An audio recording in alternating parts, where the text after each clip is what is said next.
Chapter 1425. Haiyu City. Fourth Highness, the army can't hold on much longer. The enemy plans to attack with fire. There are trees everywhere. If the fire starts, it will be over. Time waits for no one. You have to plan quickly. Yinshe hurriedly ran over. At this moment, he looked anxious and desperate. Xiao Ran stood on top of the mountain. His arm was still bleeding, and the color of his robe could no longer be seen. Although he panicked when he heard the news, he was still calm. Have all the citizens in a 100-mile radius been moved? Yinshe lowered his head and knelt down with a bang. The soldiers sent to escort them were stopped by the Southern Song army. Now that there's no news, I'm afraid that the citizens are also. Yinshe gritted his teeth. The Southern Song army has surrounded the entire city. I'm afraid that they want to massacre the entire city. Xiao Ran couldn't help but take a step back. His face was full of shock. Then he clenched his fists. His eyes were red as he gnashed his teeth.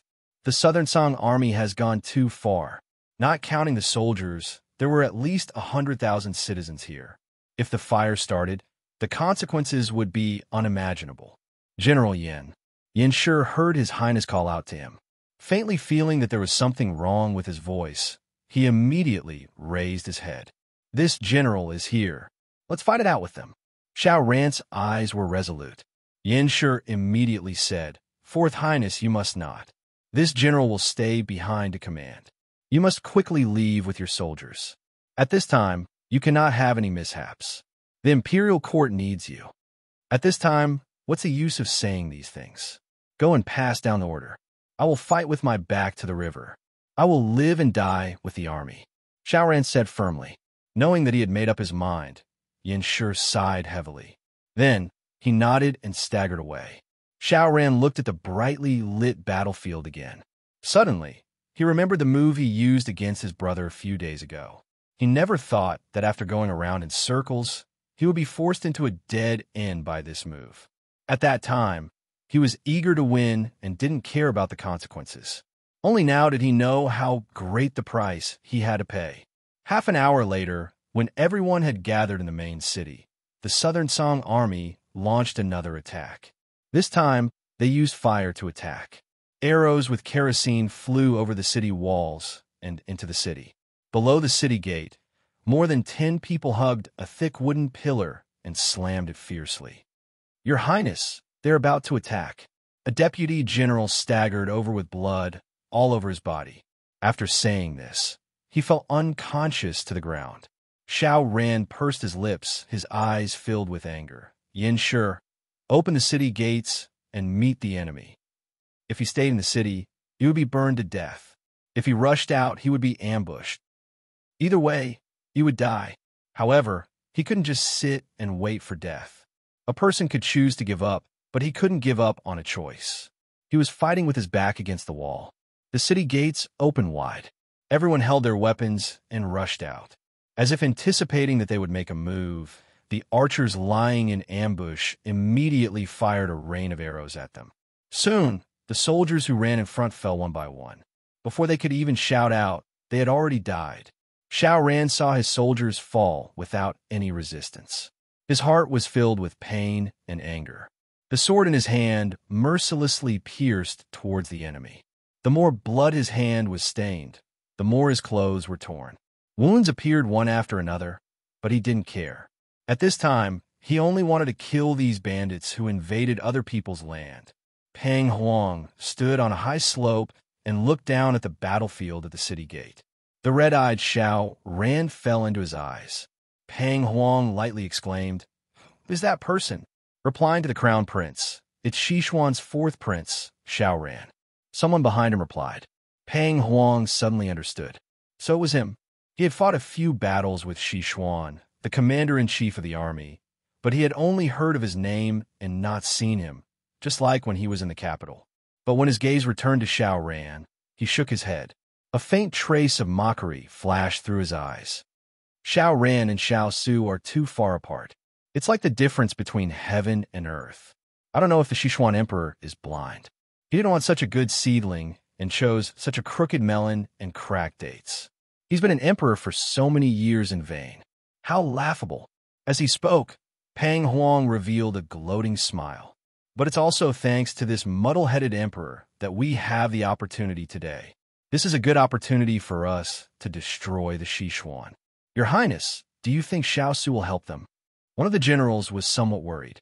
Thinking back to the battle with Sichuan, he couldn't help but feel a chill in his heart. It was clear that Xiao Su still had some lingering influence. Pang Huang frowned slightly, but after some thought, he chuckled. Impossible. He was forced to this point, but he turned around to help. He's not a fool. He wouldn't do such a thing. He's already benevolent enough not to stab them in the back. Repaying evil with good doesn't exist in people like us. If he joins in and splits the Sichuan, perhaps the situation will become even more chaotic, making it easier for us to act. This crown prince doesn't intend to swallow the entire Sichuan, but no matter how much he eats, don't expect this crown prince to spit out. Toli, who had been by Pang Huang's side all this time, laughed heartily and cupped his hands. Then, this general congratulates your highness on your victory. Pang Huang's lips curled into a smile. He stood with his hands behind his back, facing the wind. From his vantage point, he looked down as if everything was under his control. These people were only stubbornly resisting. In another 2 hours, they would have no choice but to surrender. At that time, the southern blue flag would be planted in this city once more. Shouts of killing, banging on the door, and the clashing of weapons echoed in the air. However, at some point, there was another sound. It was the sound of horse hooves. As the sound approached, it became louder and louder. When Pang Huang sensed that something was wrong, his sharp gaze swept into the distance, only to see a black mass in the billowing smoke, rapidly approaching at a speed visible to the naked eye. When he saw what was coming, his face suddenly changed. Your Highness, there's a group of people moving in this direction. A soldier knelt in front of him, his voice urgent. Pang Huang didn't seem to notice as he stared at the person riding the horse in front of him. How could it be him? Below the city gates, the ground was dyed red with blood. Sichuan soldiers were sacrificed one after another. Xiao Ran led his men and fought a bloody path to protect the city gates. However, Yanshi dealt with the enemy that was preparing to ambush Xiao Ran. He quickly walked to his side and said anxiously, Your Highness, we can't hold on anymore. Hold on. Xiao Ran was covered in blood. It was hard to tell if it was his or someone else's. When he heard this, he felt a metallic taste in his throat. However, he forced himself to hold on. Just as he was about to give the order, he heard someone shout. The city has been breached. Xiao Ran spat out a mouthful of blood. His body swayed. If Yanshi hadn't been standing beside him and quickly supported him, he might have fallen to the ground. Your Highness, Your Highness. Yanshi immediately called out. Aye. In a flash, Xiao Ran raised his head. He saw a figure riding in the distance. The tall and straight figure on the horse's back was so familiar. Chapter 1426. The King of England. It's His Royal Highness. We're saved. We're saved. Someone in the crowd shouted. Immediately, there were people who cheered, and there were people who cried tears of joy. Xiao Ran was pulled back to reality by the cheers. He looked at the person who came through the fire and heard the voices calling him the savior. He suddenly felt a little mocking. No matter when, as long as his brother was there, he would be overshadowed and his presence would be extremely low. They were clearly his people, but in the end, they bravely killed the enemy because of his brother. How laughable! However, Xiao Ran forgot that in this kind of situation where they were besieged on all sides, everyone had long since lost their desire to live. Now that Xiao Su's arrival had brought them hope to live, how could the soldiers not fight bravely? Fight for a chance to live? As soon as Xiao Su arrived, Wu Lin and Lu Weiyun, who were by his side, had already spread out and surrounded the Southern Song army in the middle, forming a situation where the mantis stalks the cicada, unaware of the oriole behind. The cicada was the soldier that Xiao Ran led to defend the city, while the mantis was the army led by Pang Huang, who thought that he could take them down. Pang Huang looked at Xiao Su, who had caused him to lose many soldiers the moment he appeared. His eyes were filled with disbelief as he muttered, How is this possible? How could it be him? Shouldn't he be thousands of miles away now? Not only Pang Huang, But Xiao Ran also had the same question. After he came here, he specially sent people to inquire about the whereabouts of Xiao Su's army. The news he received was that they were still recuperating at their previous location. Suddenly, a thought appeared in his mind, and Xiao Ran was stunned by himself. Looking at Xiao Su, his eyes couldn't help but widen. Could it be that he used the same method as before? Had he quietly shifted his position? At this time, Xiao Ran was so shocked that he lost his composure. His eyes revealed too much information. Xiao Su and Xiao Ran looked at each other across the sea of people, but he quickly looked away. His younger brother was still too young. Everything was written on his face. How could he not be at a disadvantage when facing a cunning old fox like Pang Huang? No wonder the city was breached in less than 3 days. Fortunately, he arrived in time. Otherwise, it would be difficult to reclaim it. Previously, Xiao Ran could use those schemes to deal with him, so why couldn't he use them in reverse? Therefore, the older, the wiser. No matter how powerful the disciple was, he couldn't surpass the master. Xiao Su no longer paid attention to Xiao Ran. This was not the time to throw a tantrum. If Xiao Ran could not pull himself together, then he would be a hopeless ado, and it would have nothing to do with him. Xiao Su searched for Pang Huang's figure in the firelight. At this time, Pang Huang would definitely appear. Sure enough, Xiao Su felt a gaze staring at him. He turned his head and met Pang Huang's gaze. Pang Huang was not surprised that he would be found. War gods were born with keen senses, so it was normal for them to discover him. However, the fact that the other party immediately led his troops to charge at him when he discovered him caught Pang Huang off guard. He had sent all his troops to attack the city. Now, he only had a small team by his side. It was impossible to resist Xiao Su's menacing troops. Cover him, because Xiao Su's arrival was too unexpected. Pang Huang didn't react for a moment. Only now did he come back to his senses. He immediately gave the order, and then someone brought over his warhorse. He jumped onto the horse and quickly left under the protection of the guards. It wasn't that he was afraid of Xiao Su. With his martial arts, he had no problem fighting Xiao Su one-on-one. But the key point was that this wasn't the time for a one-on-one fight. It wasn't wise to show off his bravado. When Xiao Su brought his men to the top of the mountain, he only saw Pang Huang's silhouette leaving with his men. "General, should we still chase?" Gao Hao asked. Xiao Su retracted his gaze and waved his hand. "No need. We will meet again sooner or later. Let's return to the city first." When they returned to the city gate, the fighting had already stopped. Only Wu Lin and the others were left cleaning up the battlefield.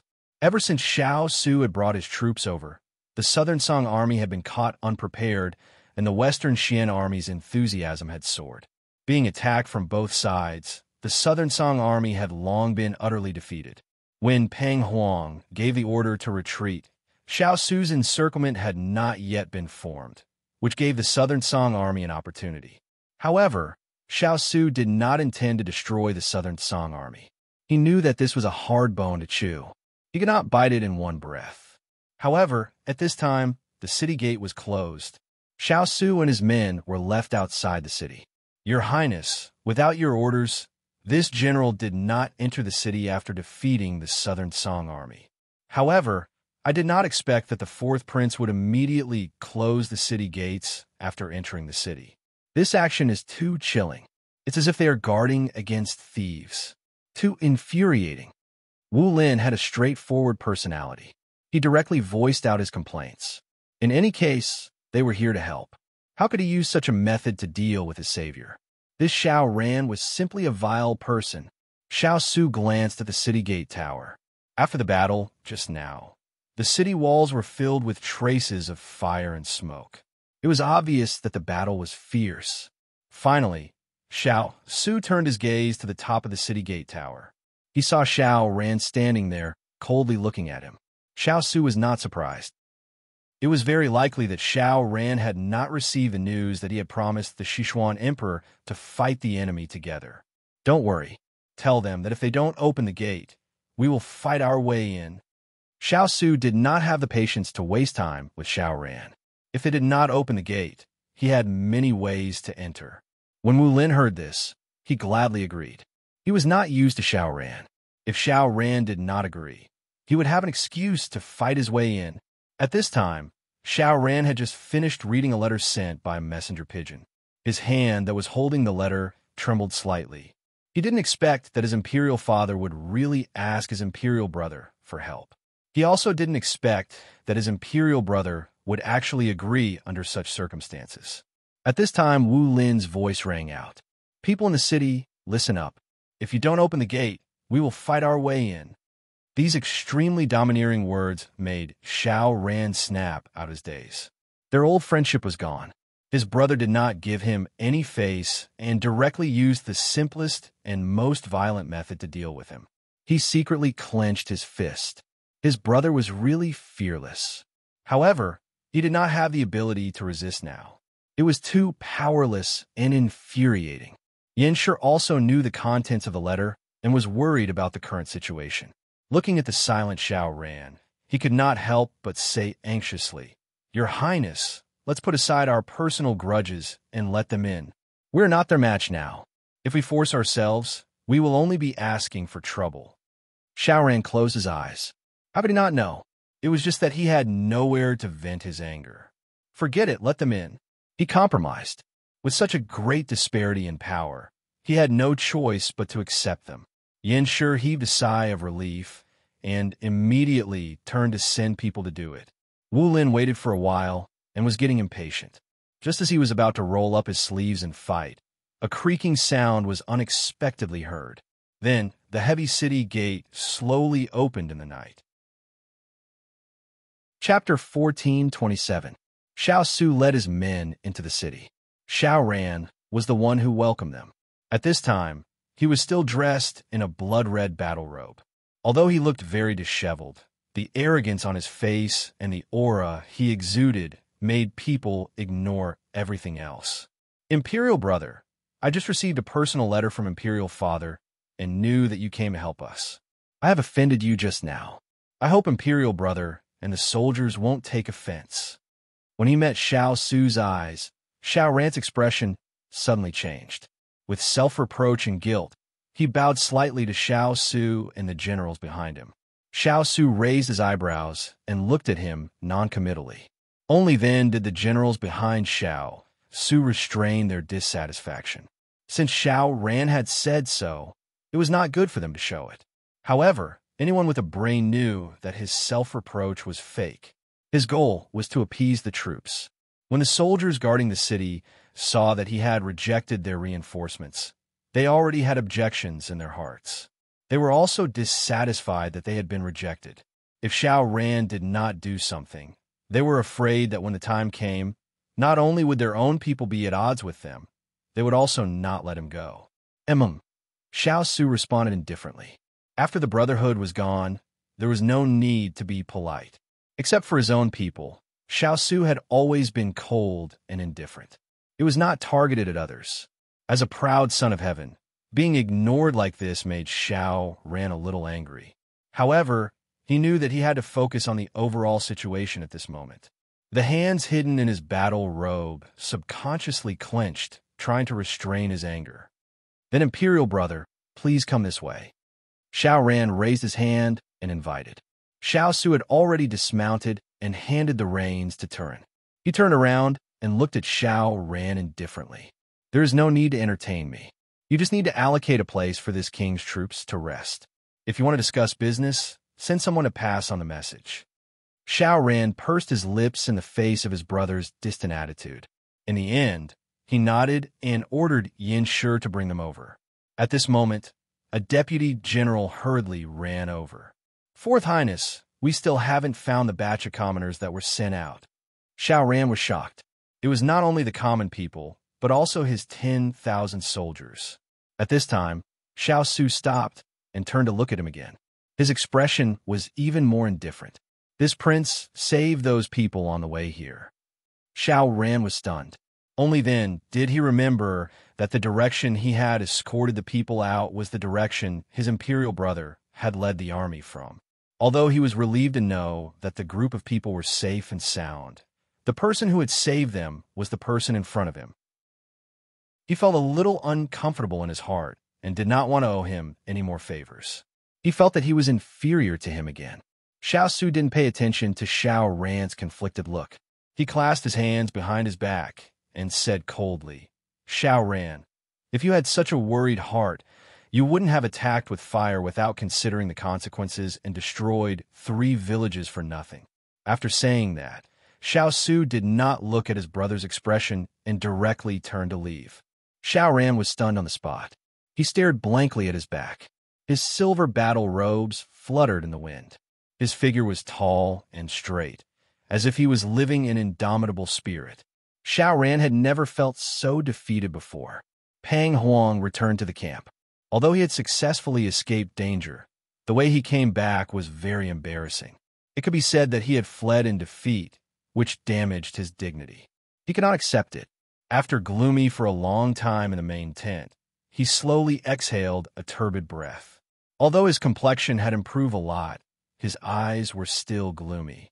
"Tori, this general is here." Tori quickly stepped forward and responded. "What orders does your highness have? Pass a message to Xiao Su for me." After Pang Huang said that, he whispered a few words. Tori was a little hesitant after hearing this. "Your highness, do you think Xiao Su will agree? He has already fallen out with Sichuan Emperor.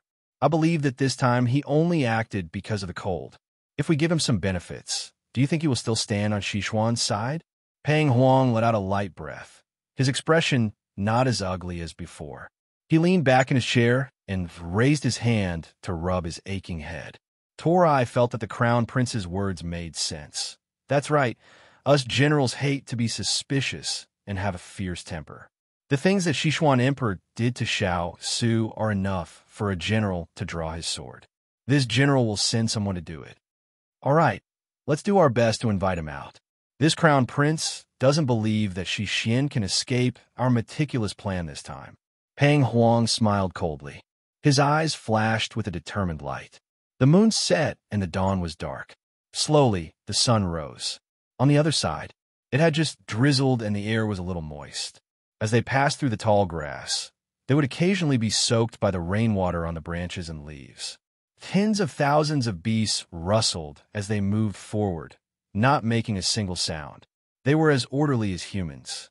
Among the beasts, a group of nearly 10,000 people walked quietly, vigilantly observing their surroundings. The leader was a woman with black hair and a red battle robe. Her face was cold and beautiful, and her body exuded a kind of intimidating aura. This person was none other than Chu Qingyan, who was leading a group of soldiers. At this time, they were about to enter the Lulan Kingdom's surveillance range. In order to prevent the enemy from discovering their tracks, they had made preparations in advance. They had chosen the most secluded barren mountain, but it was also the fastest direction. However, the journey was very difficult. While they were resting, several soldiers were bitten by snakes. Ethereal was treating them. At this time, Chu Qingyan also walked to their side to check on them. "How are your injuries?" "A few were bitten by snake venom, but it's not a big problem. I have the antidote here. Later, I'll get someone to pick some herbs for everyone to carry with them. Those poisonous snakes and insects won't dare to come close." Ethereal helped to bandage their wounds and smiled at her, indicating that she didn't have to worry too much. Chu Qingyan nodded. They were about to face the Lulan Kingdom, which was adept at dealing with poisonous creatures. If they died here before meeting anyone, it would not be worth it. What's more, she did not want her soldiers to be scared off by these poisonous snakes and insects. If that happened, wouldn't they be even more afraid of walking in the face of these poisonous creatures? However, she had to admit that the fierce soldiers that Big Ice Cube helped her pick were a group of geniuses. Not only did they not make a sound after being bitten by a snake, but they also directly dismembered the snake and roasted it. Moreover, they didn't make a sound along the way. This made Chu Qingyan very satisfied because they didn't have much time left. They had to get to the front line as soon as possible. This mountain is very barren. There are no signs of people and no mountain paths. It's like it hasn't been developed. Ethereal finished bandaging the last soldier and walked to her side. She pointed at the gray patch of cattail grass in front of them. Chu Qingyan said with a smile, "There are no roads in the world. When many people walk on them, they become roads. Little Princess Consort is right. Ethereal nodded. Just as she was about to say something, there was a sudden commotion in front of them. Then, they heard the howls of wolves and tigers. Chu Qingyin's expression changed slightly, and she immediately stood up. Chapter 1428. What's going on? As soon as Chu Qingyin spoke, someone immediately came to report. Su Wu's face was serious as he reported, "Master, there are two people in front. Let's go take a look." Chu Qingyin walked forward. Ethereal also followed behind her. Before his master left, he had told him to stay close to the little princess consort. The Lulan kingdom was rich in poisons, so he must not let the little princess consort fall into their trap. When Chu Qingyin walked under the tree, she saw an unconscious old woman and a 16 or 17-year-old boy who was hugging her tightly and looking around in panic and vigilance. Their clothes were ragged, as if they had just experienced a disaster. Their bodies were black, and she couldn't see their original appearance. Su'er stood at the side and watched the two. When he saw his master coming over, he didn't wait for her to ask and took the initiative to whisper, "Master, this is a mother and son who fled from Zhou." In order to avoid being discovered by the Lulan army, they took this route. This subordinate has already checked their identities, and it's true. Chu Qingyin's frown eased when she heard this. It's good that they're not spies from Lulan. Who are you? Why did you capture us? We have no grievances or grudges. Let us go. No matter how the boy shouted before, no one paid attention to him. Now that he saw how respectful everyone was to Chu Qingyin, he guessed that she was the leader here and immediately mustered up his courage to question her. Unfortunately, his trembling voice revealed his emotions. He was scared and helpless. Chu Qingyin turned to look at him and smiled faintly. "Don't worry, we won't hurt you." This boy could still remain calm in the face of such a situation and protect his mother. This made her admire him a little, so she comforted him with a few words. Then, she turned to tease Ethereal. "Ethereal, aren't you going to pick herbs? Su Wu and the others are also here. Call a few of them to help you. You don't have to stay by my side. Don't always take your master's words as an imperial edict. I'm not a child." Among her howling cavalry, there were a few who knew a little about medicine. Ethereal couldn't help but laugh. Seeing that they were just ordinary citizens, he nodded. "Young consort is right. This subordinate will go now." The youth was still glaring at Chu Qingyin with a guarded look, but when he heard that the person beside her knew medicine, his face lit up and he immediately knelt down, kowtowing to Chu Qingyin. "Miss, please save my mother. I beg you." Chu Qingyin and Ethereal exchanged glances before turning to the frail young man. "What happened to your mother?" "My mother was poisoned. She has been unconscious for a day and hasn't woken up." The young man sobbed. Ethereal nodded at his little princess consort, then stepped forward and asked, "Why was your mother poisoned? What kind of poison is it?" The young man raised his head to look at the people surrounding him. Although his eyes were filled with tears, he was still guarded. However, he realized that if he didn't tell the truth, these people wouldn't save him at all. Thus, he gritted his teeth and kowtowed to the ground. "We are from Zhou. A few days ago, the people of Lulan invaded our town. When this humble one saw that the situation was bad, he took my mother and fled. But we didn't expect to be bitten by venomous insects on the way. Those venomous insects have never been seen before. It's too scary. My mother is still unconscious. Miss, I beg you, please save my mother. I'm willing to be your slave for the rest of my life." He could tell that Chu Qingyin was the one in charge, so he kowtowed to her again and again. Chu Qingyin's eyes lit up. This was most likely a venomous insect brought from Lulan. She didn't expect to encounter it here. This time, she could let Ethereal see if this poison could be cured. At the same time, she could also understand what kind of poison it was. Only by knowing yourself and your enemy can you win 100 battles. Otherwise, she would be in the dark. Ethereal's eyes also showed interest, and she nodded at her. Seeing that he was about to break his head from kowtowing, Chu Qingyin raised her hand to comfort him. "Let Ethereal take a look at your mother first. Whether or not she can be cured depends on the diagnosis. We can't guarantee anything. She had to say the ugly words first. Otherwise, she might not be able to cure her even if she gave hope. Ethereal agreed. That's right. Lay your mother flat first so that I can treat her. Hearing this, the young man nodded gratefully. After wiping away his tears, he let go of his mother. Because the young man had been protecting his mother in his arms, they couldn't see her face. Now that the young man lifted the cloth covering his mother's face, they saw that her face was so swollen that it was impossible to see her face. Her eyes were only a slit. Chu Qingyan was shocked. Originally, she thought that this ant was just fat. She didn't expect that her whole body was swollen.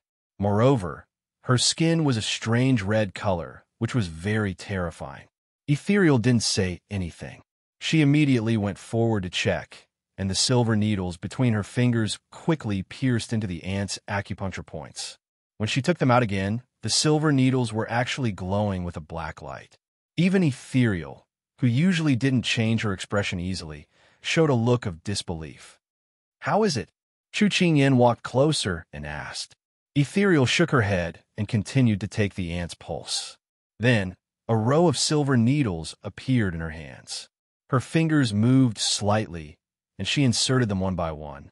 She then wiped the sweat on her forehead, stood up, and replied with a serious expression, "This ant has been poisoned by a scorpion. Although the poison is very strong, this subordinate can still cure it. However, if we delay it for another half a day, this ant's life will be in danger." The young man at the side kowtowed even louder. "I beg you, I can give you my life. Please save my mother." Chu Qingyan raised an eyebrow. "Give me a reason to save her."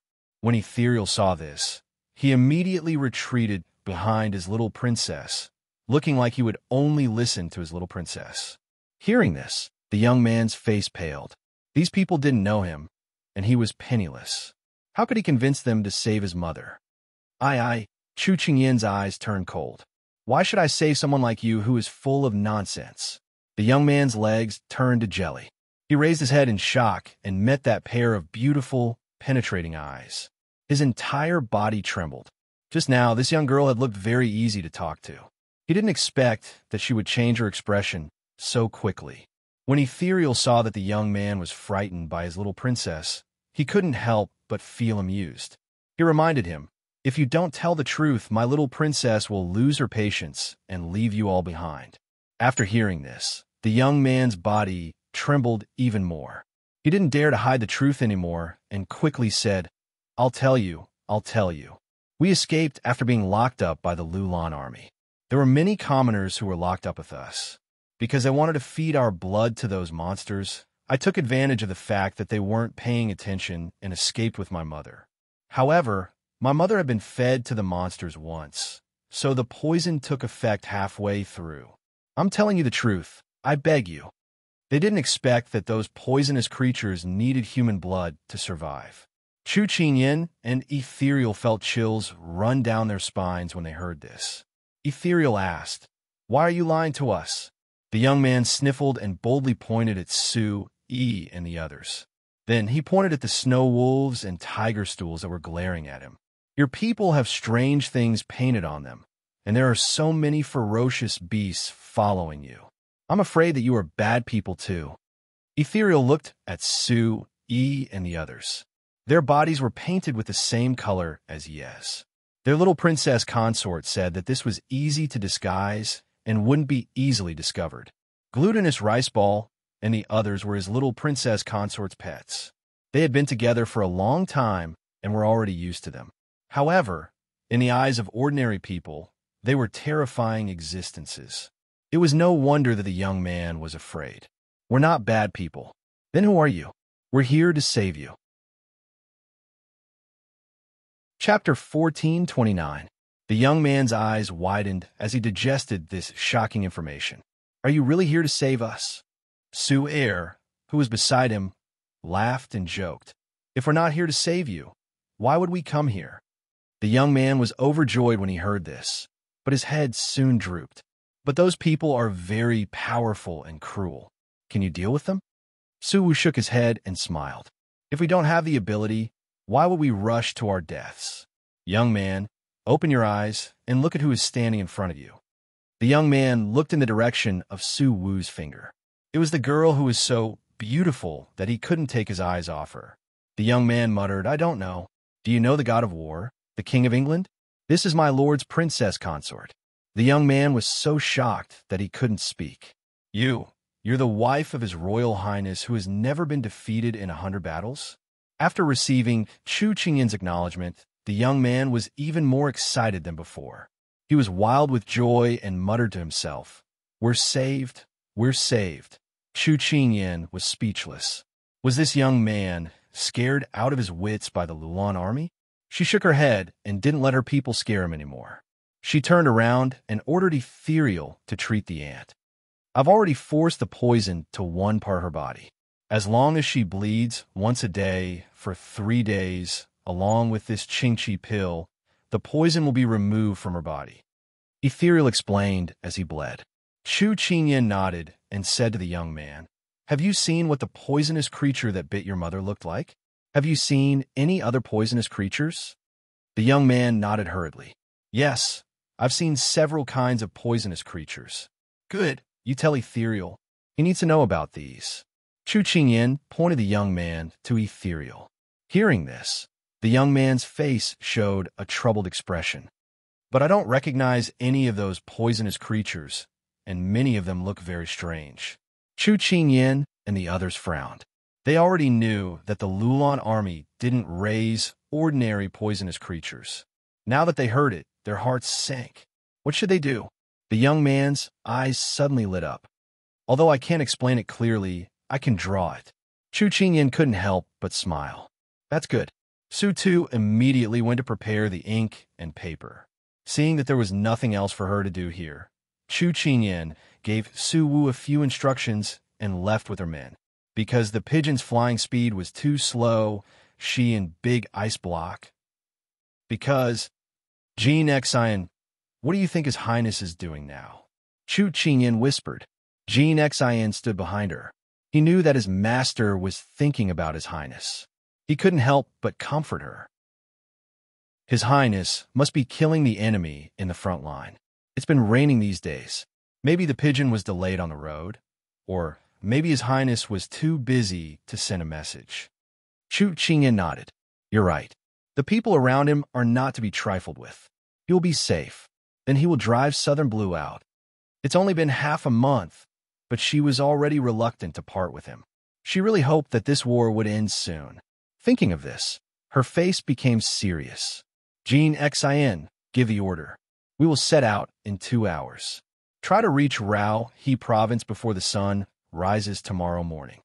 Yes, the south was the furthest from the place they had set out from, so it would take them a lot of time to reach there. The south was the most prosperous. The Lulan kingdom had probably coveted it for a long time. Occupying a city was enough for them to plunder. That was why their attack speed was the slowest among the 3 kingdoms. That was why they had enough time to reach there. However, they couldn't delay any longer. These people were too crazy. They actually captured civilians to feed those poisonous creatures. Thinking of this made her blood boil. These people were simply unforgivable. At this moment, Ethereal walked toward her. She restrained the anger on her face and asked, How is it that Annie has woken up? Her life is not in danger. Ethereal smiled. That's good. If you can cure other poisons as well, then our chances of victory will increase. She knew that the poisons cultivated by the Lulan kingdom were not ordinary poisons. Ethereal was able to cure them because he was an expert in this field. It wasn't that these poisons were easy to cure. Furthermore, they needed to be fed by humans. They weren't anything good. I learned about the poison just now by chance. I can't guarantee anything else. Ethereal was also a little worried. The scorpion poison was already extremely potent. He didn't know how the other poisons would be like. Chu Qingyin was deep in thought. Xiu came over with a paper with a strange expression on his face. Master, Confeng has finished drawing part of it. I brought it over first. Ethereal received Chu Qingyin's signal and stepped forward to take it. When he saw what was drawn on the paper, his expression suddenly became a little strange. Chu Qingyin saw that both of them had strange expressions on their faces. She couldn't help but reach out and say, Show me one. She wanted to see what kind of strange things were drawn in there. In Haiyu City, Master, Water Spirit sent a message saying that the old man is missing.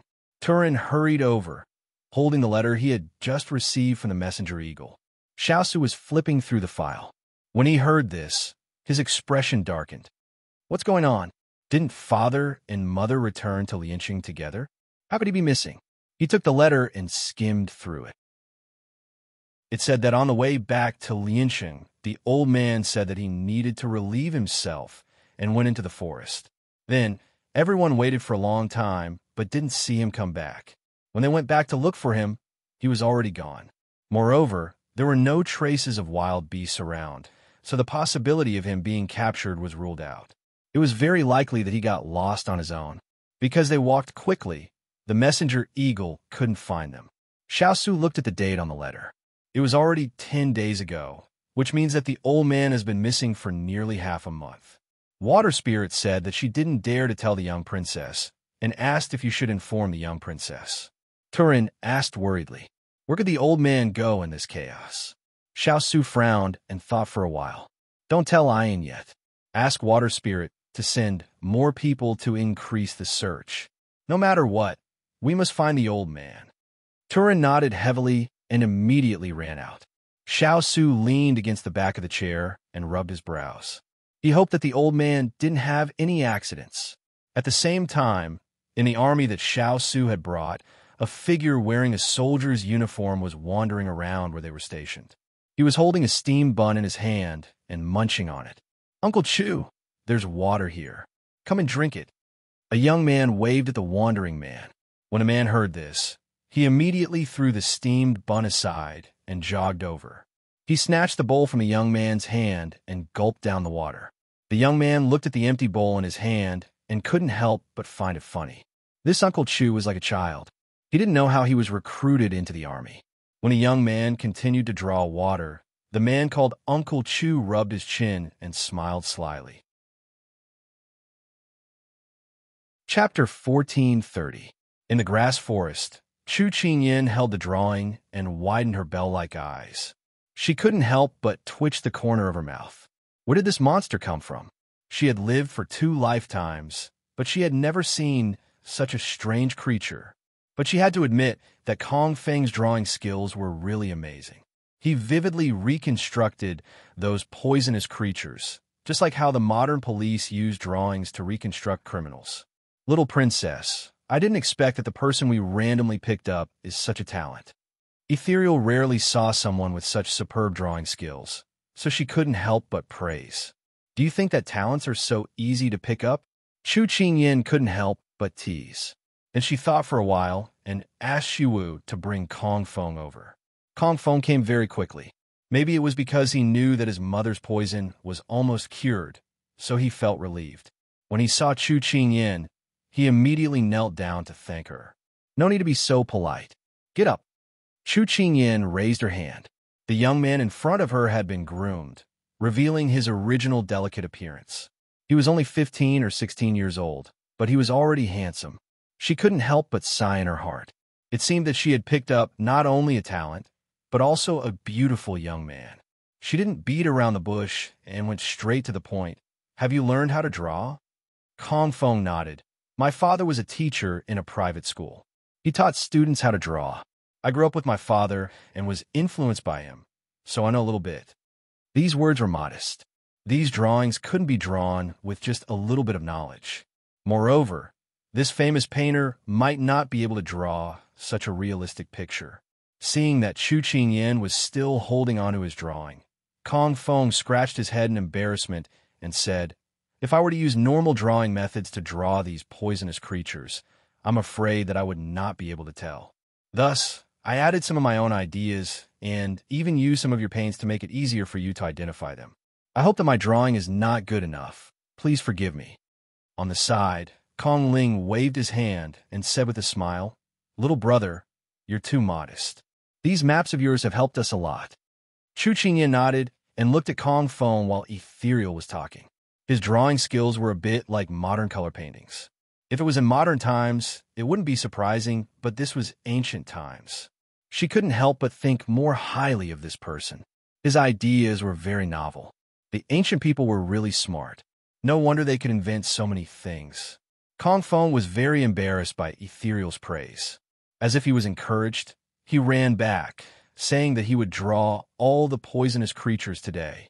Chu Qingyan and Kong Ling looked at his impatient figure and couldn't help but smile at each other. He was indeed a child, but it was obvious that he was sincere. Can you recognize them? After Chu Qingyan's words, Ethereal's face and Ethereal's mouth. She couldn't recognize the poisonous creatures, but that didn't mean that Ethereal couldn't. He was an expert in the study of poisonous creatures and had dealt with many poisonous creatures since he was young. Ethereal didn't disappoint. His expression became serious as well. He pointed at one of the drawings and explained, "This is a double-headed centipede. It's more poisonous than the scorpion poison that Kong Feng's mother suffered from, but it's much bigger than what was recorded in the medical books." With that, Ethereal changed to another drawing and explained, "This is a yellow worm. Although it's not very poisonous, once it comes into contact with you, your whole body will itch. This itch comes from the bones. In the end, the injured can't stand the itch, and most choose to end their own lives. Moreover, this worm has a very strong reproductive ability. It lays eggs every month." Ethereal then picked out a few more creatures and explained. Chu Qingyan's expression became uglier as she listened. It was clear that these were all poisonous and terrifying creatures. Due to some special breeding methods in Lulan, these creatures were larger than their normal counterparts. They looked very vicious and disgusting. "Do you have any ideas on how to deal with them?" Chu Qingyan pursed her lips and asked solemnly. Ethereal frowned and pondered for a while before replying, "I don't have any special ideas at the moment. However, animals are generally afraid of fire. I think these are the same. It's just that it's not easy to deal with them. These poisonous creatures were raised by the Lulan soldiers and were not fed together.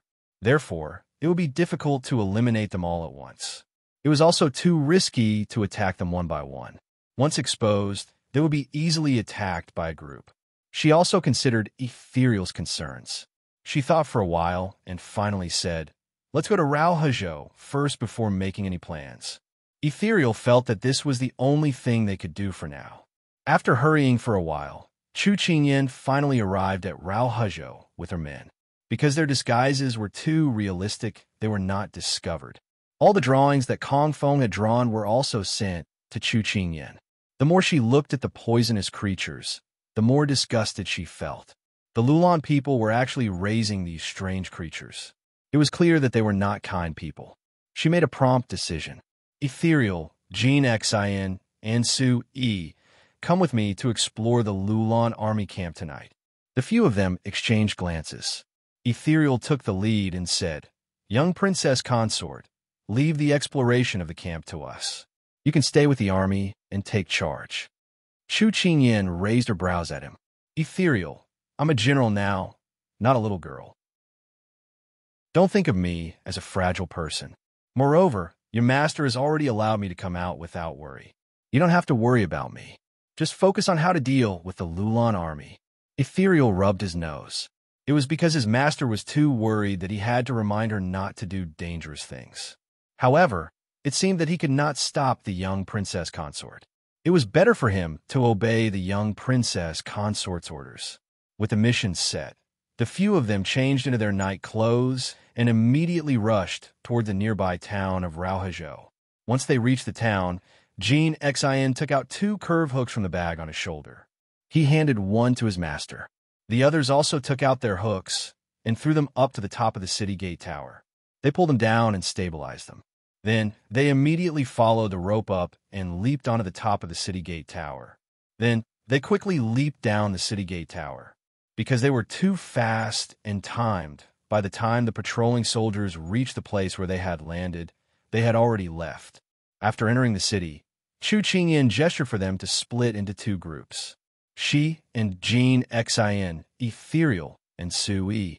In order to make the best use of time, the 4 of them used their qin gong to the maximum and leaped onto the roof. Chu Qingyan looked at the buildings that flew past her feet. They were exquisite and luxurious. She could see how prosperous this town used to be. However, After the Lulan army moved in, it had lost its former glory. She didn't know if it was because she knew that there were poisonous creatures here, but she always felt that the moment she entered the city, it was eerie and made her back shiver. She heaved a sigh of relief and began to focus on searching. At this time, Jean Xn suddenly whispered, "Master, look over there."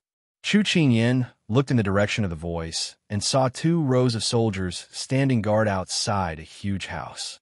She couldn't help but squint her eyes. The security was so tight. Could it be that the general of the Lulan army was living inside? Let's go take a look. Chapter 14:31. Chu Qingyin and the man dodged the layers of guards and landed in the big house like butterflies. Let's go to the main hall. Because she was standing on the roof, Chu Qingyin was able to see the brightest spot in the house from above. She pointed to the center and immediately leaped over. When the 2 of them reached the main hall, they squatted down. Jean Xin carefully removed the tiles from the ceiling, and the light from the inside immediately shone out. Chu Qingyin adjusted to the light and moved closer, peeking through the palm-sized opening.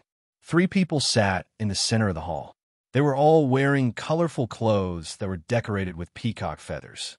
From Chu Qingyin's point of view, they looked like the clothes of a foreign race. The person in the lead was about 30 or 40 years old. He had a mean face and a mustache, and he looked very shrewd. On his left sat a one-eyed man with a terrifying expression, and on his right sat an old man.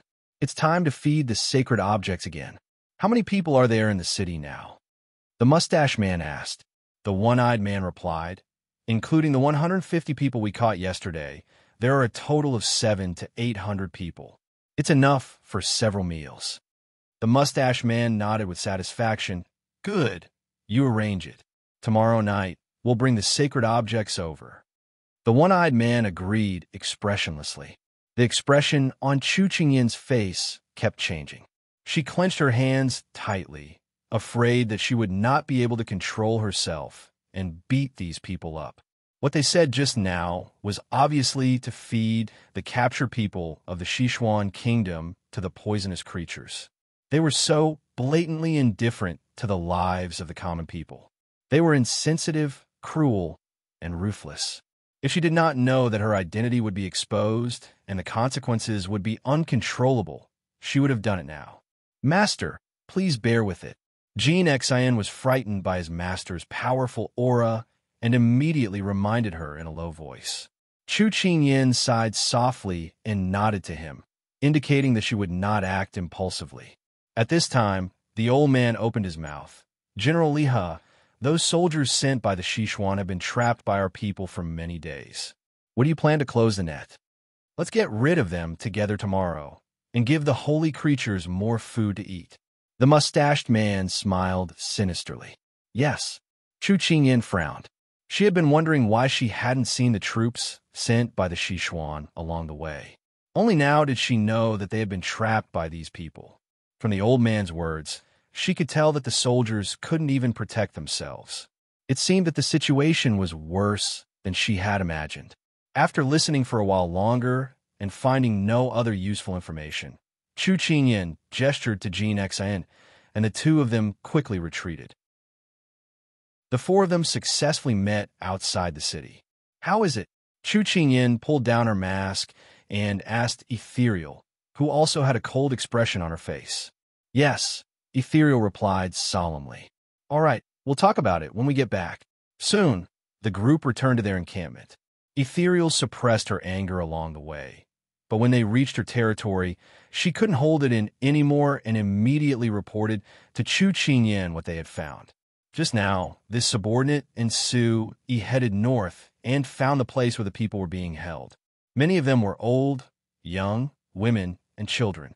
Moreover, they had all been poisoned by poisonous creatures. Many of them have already been poisoned. If we don't save them now, I'm afraid their lives will be in danger. Chu Qingyin's expression was equally ugly.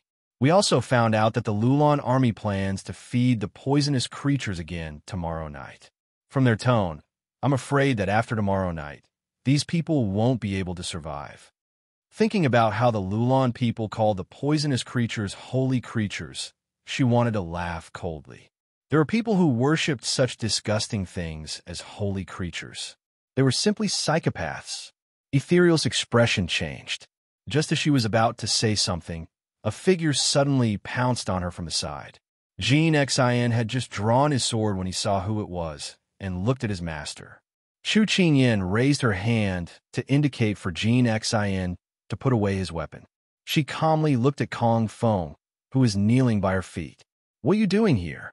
Kong Feng's mind was filled with their conversation just now. He was in a daze and didn't have time to explain that he was here to deliver the painting. He repeatedly kowtowed and begged, "Esteemed Wang Fei, no matter what, please save the people in the city. They're all innocent. I beg you."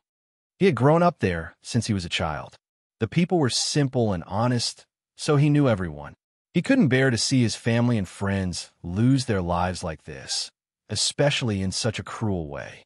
A person with such a talent in painting should have a pride that wouldn't bend easily. However, with the invasion of a strong enemy, the destruction of his family, and the cruel treatment, his pride had been obliterated. What was left was just like the city, struggling at death's door and covered in ruins. Chu Qingyan sighed softly and had someone help him up. Her gaze slowly focused, and her expression became serious. "Don't worry. We will save them and return your home." With that, she raised her hand to stop Kong Feng and thanked him profusely. "Since you grew up in Raozhou City, you must be very familiar with the terrain. I need a very detailed topographic map now. I'll leave this task to you." Time was of the essence now, and she didn't have much time to waste. Kong Feng returned to his senses and immediately nodded. Without another word, he went to draw. An hour later, a detailed map appeared in Chu Qingyan's hands. Chu Qingyan held a branch and lit up the area under the light of the fire. She said to her confidants around her, "This is the place where the people are imprisoned. Tomorrow night, the Lulan people will bring the poisonous creatures over. It's the perfect time for us to catch them all in one fell swoop. There's no time to lose." "But how are we going to deal with them?" Su, you raised a question. They didn't have to worry about the Lulan army, but those poisonous creatures couldn't be underestimated. I've found herbs that can repel these poisonous creatures. When you reach the place, light them up and the poisonous creatures won't come close to you. However, because these herbs are extremely precious, there aren't many of them. Everyone has a small handful, but it can only last for the time it takes to burn a stick of incense. Ethereal continued to answer. He had mentioned this to the young princess consort before. It was because of these herbs that the young princess dared to suggest tomorrow night's operation. That's right. So we have to strive to eliminate all these poisonous creatures within the time it takes to burn a stick of incense. Chu Qingyan paused and pointed to a place. "This is an empty space. You will force the poisonous creatures here, and then we will use fire to attack." "Then how do we get in?" Jean Xin asked. They didn't doubt Master's words at all. They also didn't have to worry that there were tens of thousands of soldiers in the city, while they only had a few thousand people. The difference in numbers was huge because they still had a team of elite soldiers. Hearing this, Chu Qingyan smiled. Airborne. She had the Eagle King, who had thousands of eagle soldiers. How could they not be able to enter this small city? When everyone heard this, they instantly revealed the same smile as the young princess consort. It seemed that tomorrow night would be very exciting and exciting. Chapter 1432. Although the plan was perfect and highly feasible, it was still a bold plan that would fail on the verge of success and implicate the people in the city. Thus, when Chu Qingyan laid out the plan, she did not let go of any details. Time passed quickly as she was nervous and serious. Soon night came. Half of the Lai army had already been sent out to do other important things. At this moment, there were only about 1,000 people by her side. But this time, the main force was her adorable beast army and eagle army. General Feng has already left with his men. Jean Xin stood in front of her and reported. Chu Qingyan nodded and said to the others, "Let's set off too." "Yes." Everyone responded and quickly climbed onto the eagle army's back, allowing them to lead them into the city. On the other hand, Bai Yutong and the others led their little brothers and quietly approached the outside of the city. After half an incense's time, the group had already arrived at their ambush position and were only waiting for the right time. At this moment, the people in the city were unaware of the situation outside because everyone's attention was focused on the sacred object feeding that was about to take place. If they paid attention to the surroundings outside the city as usual, they would discover that in the dark night, specks of faint green light lit up in the grass. It was so terrifying. And in the sky, there was a large black mass that looked like dark clouds but didn't. It was gloomy and carried a murderous aura. The one-eyed man that Chu Qingyan saw last night was now standing at the place where the people were being held. In front of him stood a black mass of people. These people were similarly dressed in colorful feathered clothing. Some of them had a giant monster by their side, some had one lying on their shoulder, some had one in their hand, and one wrapped around their waist. These were the sacred objects that they were talking about and were not much different from the ones in Kong Feng's painting. The captured people were now being chased to the open space. At this moment, when they saw those terrifying monsters with deformed appearances, they were all trembling in fear and hugged each other, afraid that they would pounce on them in a fit of anger. When the Lulan soldiers saw this scene, they revealed contemptuous and complacent expressions.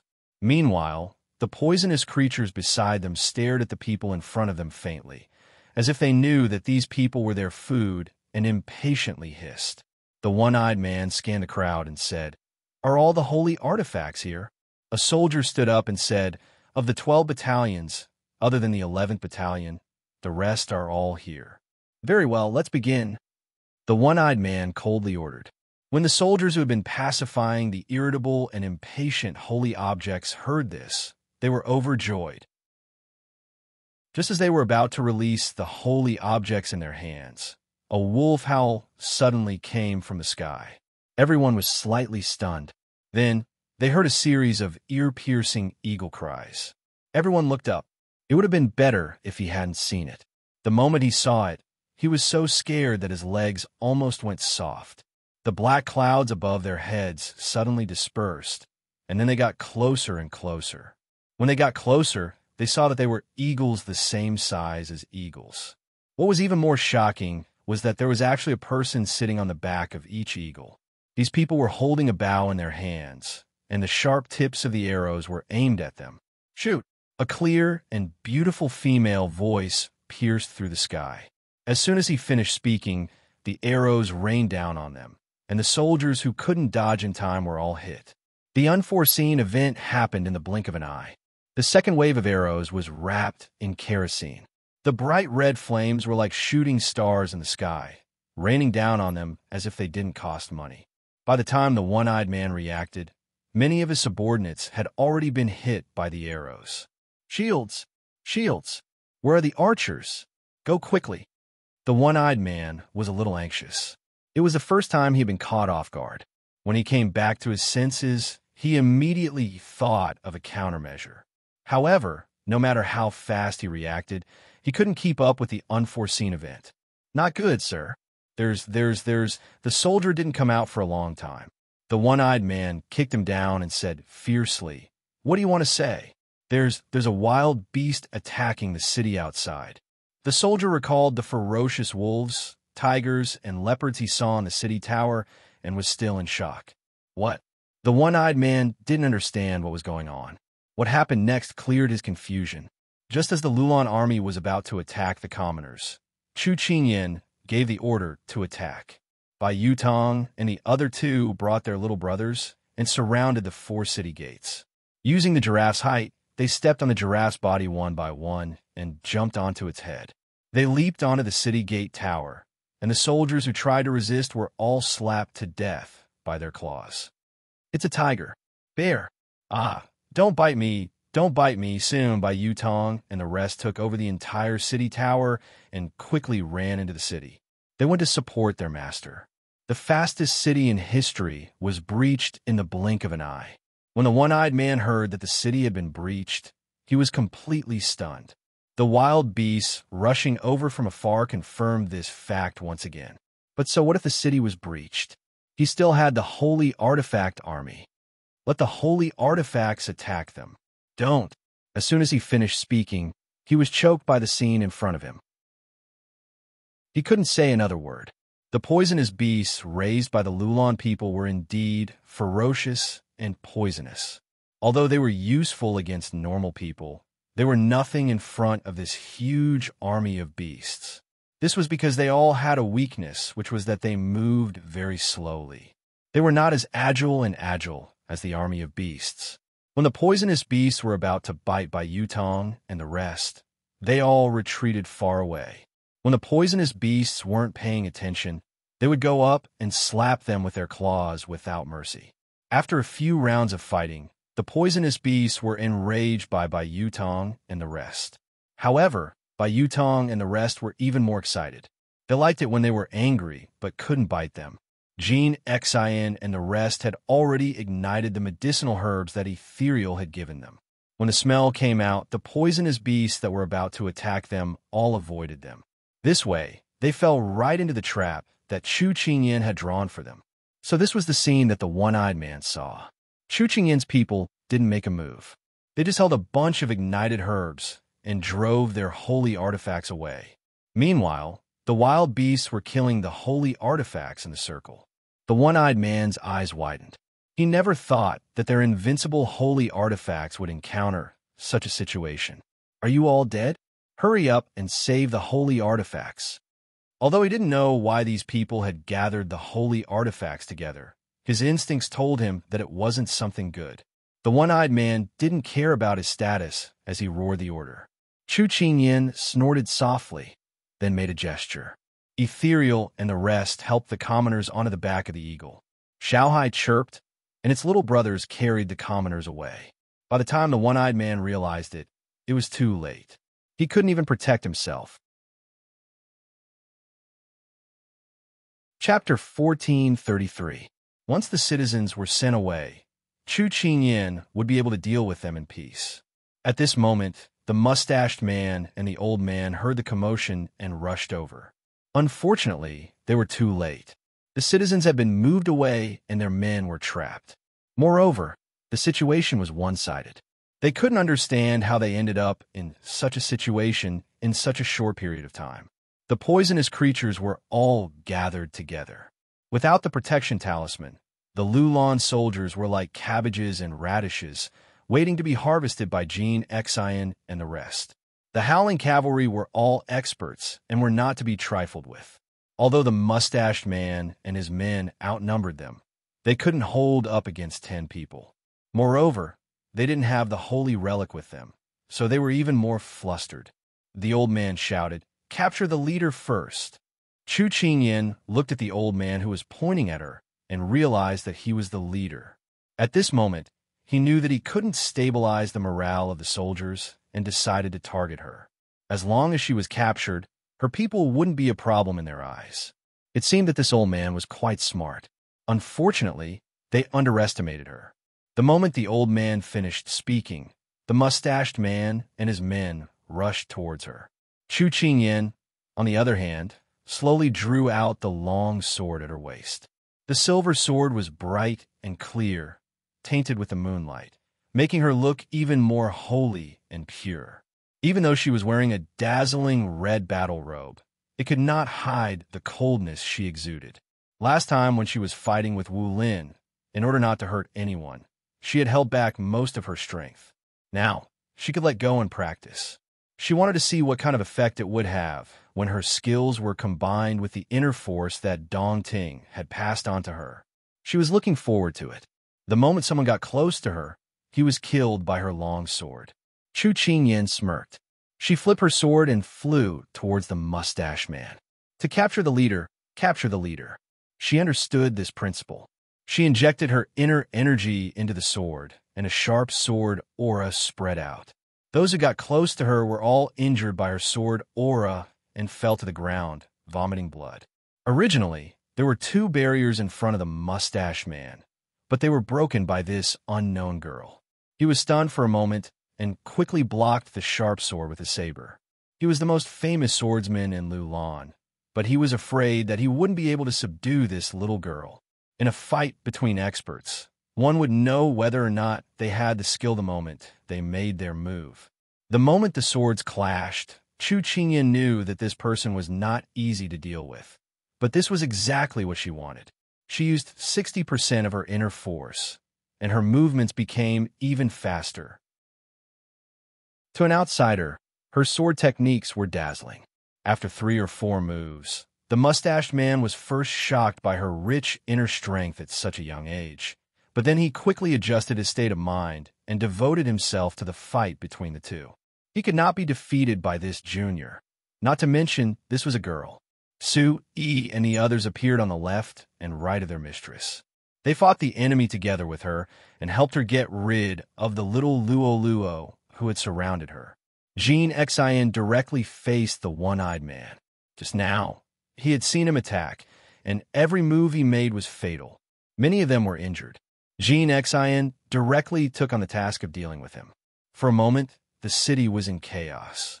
No one could tell whether they were allies or enemies. After exchanging no less than 50 moves with the mustached man, Chu Qingyan began to exert her strength. After the mustached man blocked her sword, she used her other palm to attack him. The mustached man couldn't take it. He spat out a mouthful of blood and was sent flying. The moment the mustached man fell to the ground, someone went forward to catch him. Chu Qingyan withdrew her sword and coldly looked at the astonished mustached man. The mustached man couldn't believe that he had actually lost to this little girl. However, if the mustached man knew that Chu Qingyan hadn't used 70% of her inner strength to deal with him, he would probably die of shame. Chu Qingyan didn't have much to say to this kind of person who disregarded human life. She turned around and looked at the battlefield. Seeing that the mustached man was subdued, the morale of the Lu Lan army dissipated. Not long after, they all laid down their weapons and surrendered. As for the one-eyed man, he was directly dealt with by Jean Xian. Chu Qingyan nodded inwardly. The one-eyed man's martial arts weren't weak. It seemed that Jean Xian's skills had improved quite a bit. Because she didn't bring many people with her, the task of guarding the place was left to Xiao and the rest. The surrendered Lu Lan soldiers were surrounded by Xiao Cake and her little brothers. She walked around and roared from time to time, scaring the Lu Lan soldiers even more. The poisonous creatures were forced into a corner. They bared their fangs and brandished their claws, but they were afraid of the medicinal herbs in everyone's hands and didn't dare to move forward. Bai Yutong and the rest were eyeing them covetously, occasionally swatting them with their claws. The poisonous creatures didn't dare to act rashly. Xiu walked over and reported, "Master, the people have been sent to a safe place." Chu Qingyan nodded. Everything was going smoothly. At this time, seeing that his people were captured and the sacred objects were also threatened, the mustached man became anxious. "Who are you people? We have no enmity with you. Why are you targeting us?" When he heard this, he knew that the other party didn't recognize them. The mustached man and the others couldn't be blamed for not recognizing them. Even if the Sichuan emperor and the others were here, they wouldn't be able to imagine that these green-faced people were their own people. Moreover, it was obvious that the other party couldn't take it anymore and wanted to negotiate with her. However, after seeing how they treated the people in such a cruel way, how could Chu Qingyan give them the chance? Chu Qingyan ignored him and said to Ethereal, who had returned to her side, "How is it? Are the poisonous creatures all here?" "Not a single one is missing. They've all been forced into a corner." Ethereal didn't dare to delay and immediately replied. Chu Qingyan was very satisfied. "Good, do as we planned." Ethereal also revealed a treacherous smile. "Yes." With that, Ethereal called for Su, Yi, and the others to help. The mustached man had a high position in the military and had always been flattered. Now that he saw this person ignoring him, he was filled with anger. Just as he was about to reprimand Chu Qingyan, he realized that the person who had been talking to her just now suddenly took a few bottles and distributed them to the people around him. Those people didn't stop walking toward the sacred objects. He widened his eyes and anxiously questioned Chu Qingyan. "What are you doing to the sacred objects?" When she heard them mention the sacred objects, Chu Qingyan was already filled with disgust. Now that she heard the mustached man mention it again, she snorted coldly. "Sacred objects? How can such dirty and ugly things be called sacred objects? Huh.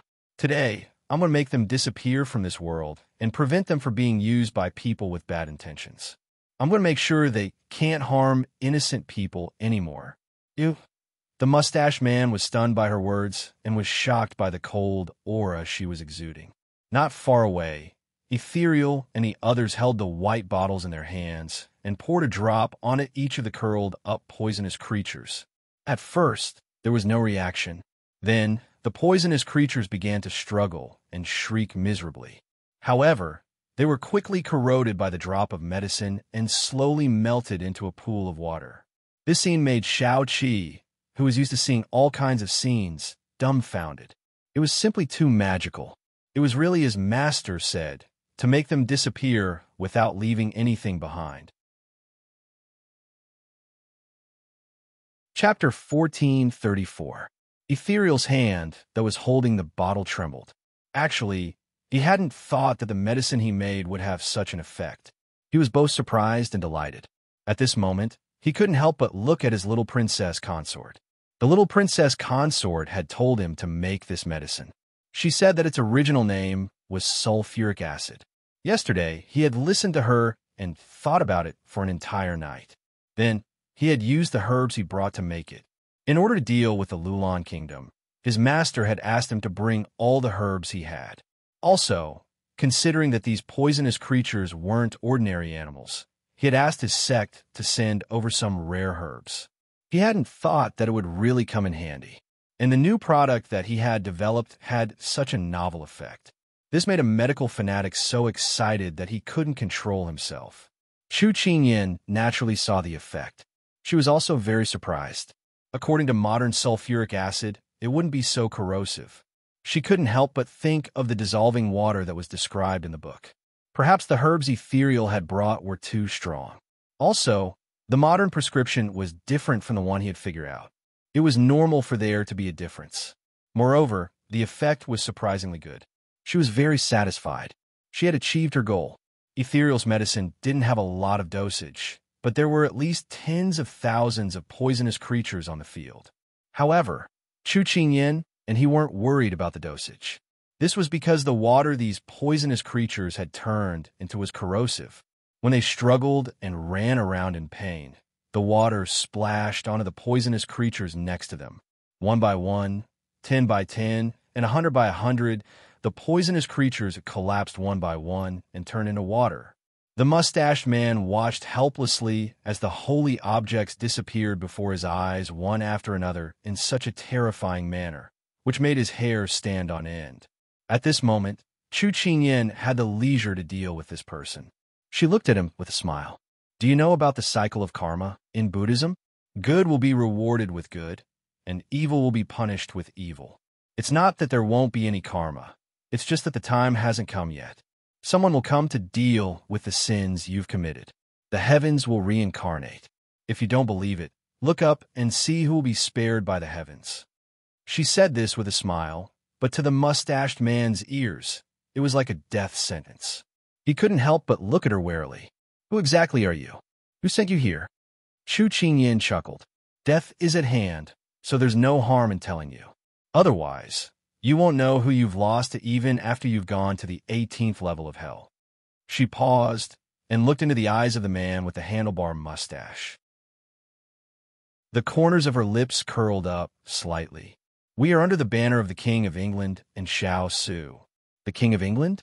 Once this name came out, there was no need to explain anything. The man with the handlebar mustache was stiffly lifted up. Before he was taken away, he looked at her blankly and muttered, No wonder, no wonder. Only such a person would be able to raise such an army. Seeing this, Chu Qingyan felt a little proud. Big Ice Cube's name was really famous.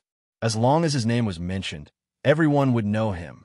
As one of his people, she really felt honored to be with him. Seeing that the man with the handlebar mustache was deeply affected, Chu Qingyan didn't say anything more. She just waved her hand and had him taken away. She knew that these poisonous creatures were called sacred by the people of Lulan because they worshipped them blindly.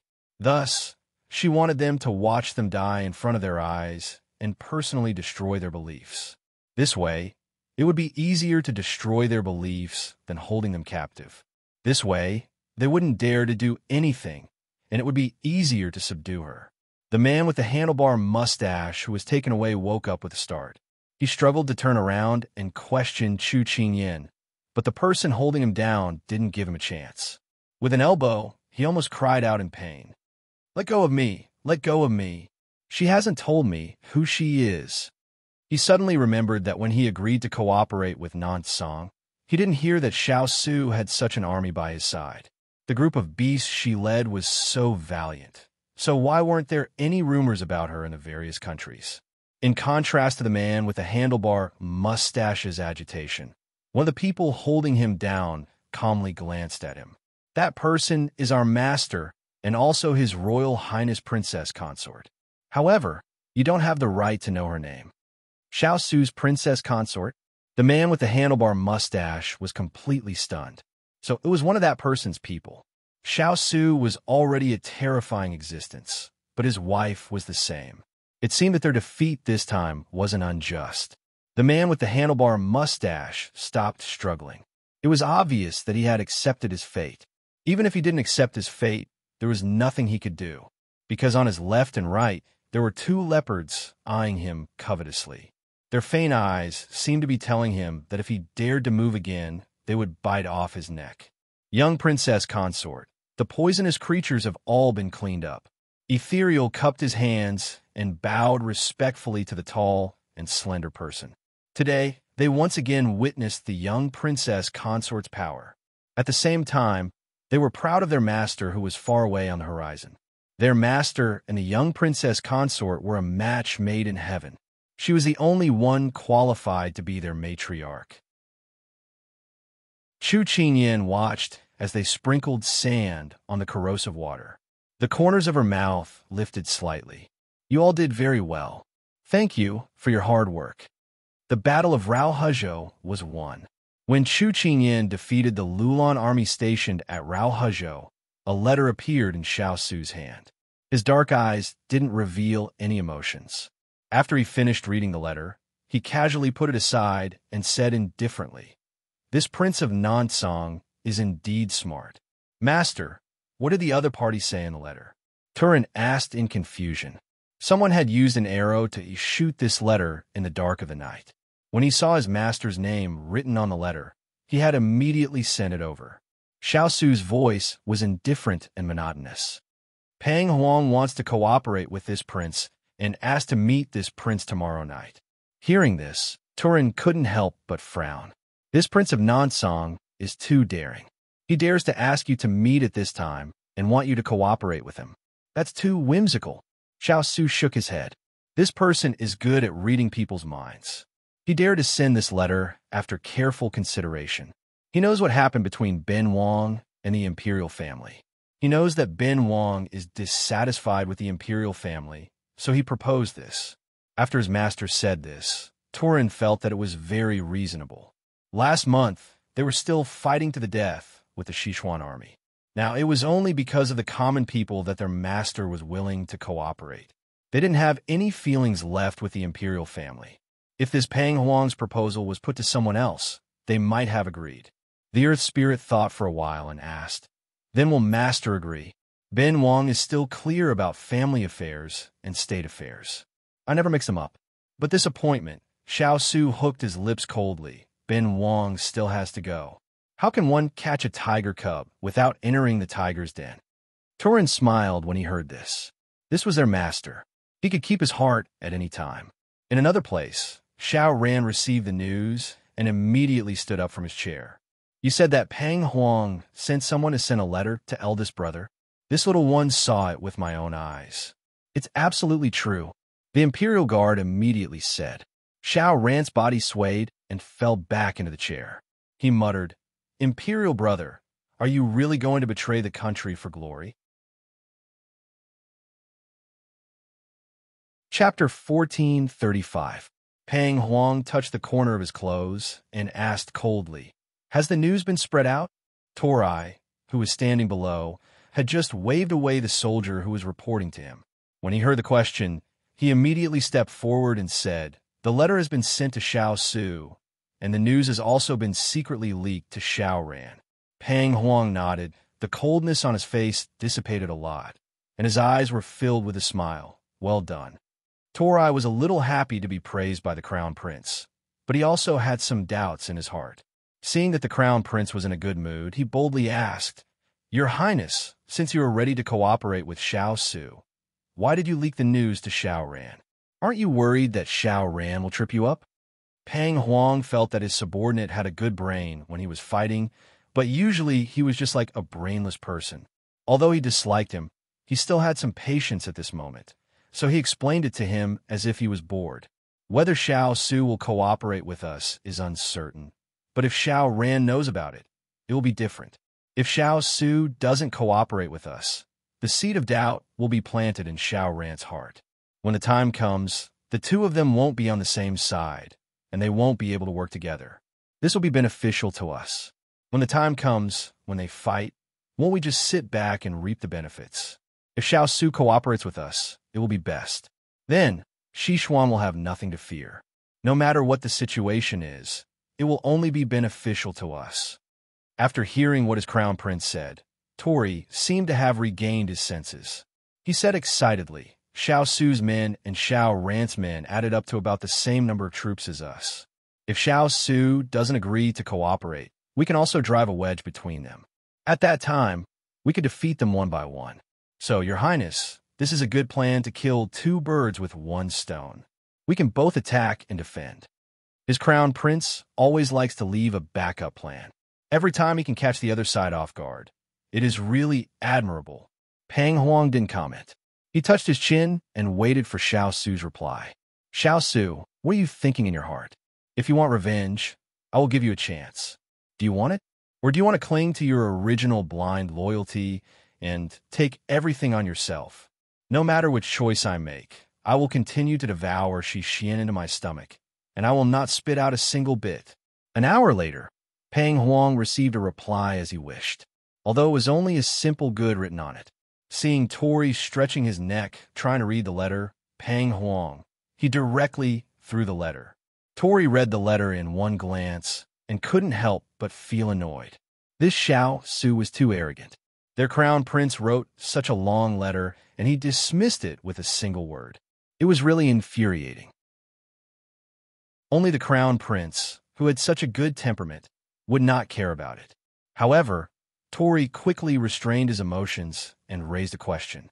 "Your Highness, could this be a trap? There's no way Xiao Su wouldn't have thought of that. But no matter what kind of mentality he has when he accepts the invitation, we still have to be prepared." Tori was stunned. "Your Highness means? If he can agree, that is the best. But if he comes prepared, then we can't let him slaughter us, right? Since he came to our territory, whether he can leave or not, isn't it up to us?" Pang Huang slightly curved his lips, revealing a cold smile. Torai quickly understood the meaning of his words. He knew that the Crown Prince would not fight an unprepared battle, so he immediately complimented, "Your Highness is very considerate." Pang Huang smiled and said ambiguously, "Go and prepare."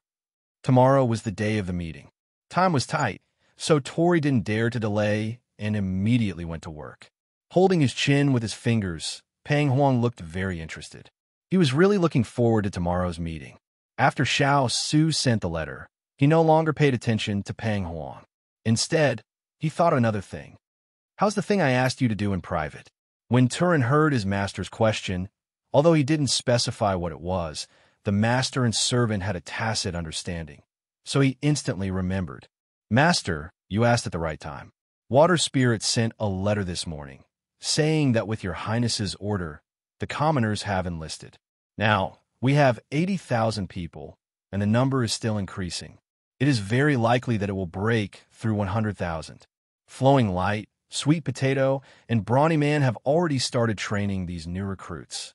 They should be able to enter the battlefield in 2 days. Then, our men won't be stretched too thin." These words eased Xiao Su's tense mood by quite a bit. "Very good. Although we currently hold the advantage, compared to the Southern Blue Empire and the Junlan Empire, our manpower is slightly inferior. If the troops we recruited can be put to good use, then this battle won't be so difficult for us. Even the cleverest housewife can't cook without rice. No matter how strong his ability to lead troops was, he couldn't do without people under him. In the battle with Xiao Ran, he lost nearly 10,000 of his 100,000 men. Including the ones he sent to other places, he only had 60 to 70,000 men to fight against Nansong. If he hadn't caught Nansong off guard, he wouldn't have been able to gain the upper hand so easily last time. However, the two armies had already fought, and each side's strength was clear as day. Therefore, he couldn't be half a step behind in every step. Therefore, in the face of a great enemy, he used his own name to issue a recruitment notice. He didn't expect to receive such shocking news in just a few days. It seemed that he had underestimated the patriotism of the commoners. In fact, it wasn't that he underestimated the commoners, but that he underestimated his own appeal. If the imperial court had issued a notice, there wouldn't have been so many people signing up. They had only joined the army because of Xiao Su, the god of war, king of England, an undefeated legend. Only by following him would they have a guarantee. Moreover, he had been protecting the Sichuan for so many years. Compared to the imperial court, they believed that he could lead them to chase away the bandits who had destroyed their homeland. This was their trust in Xiao Su. If one thought about it on a deeper level, it would be the will of the people. Xiao Su didn't think too much about it. He only wanted to get rid of the three countries. However, just because he didn't think of it didn't mean that others didn't think of it. The imperial study was a mess. The Sichuan emperor gasped for breath. The table in front of him had already been overturned, and there was no place for him to strike. The palace servants were all hiding far away, not daring to move forward. They were afraid of angering the emperor, and then they would die without a burial place.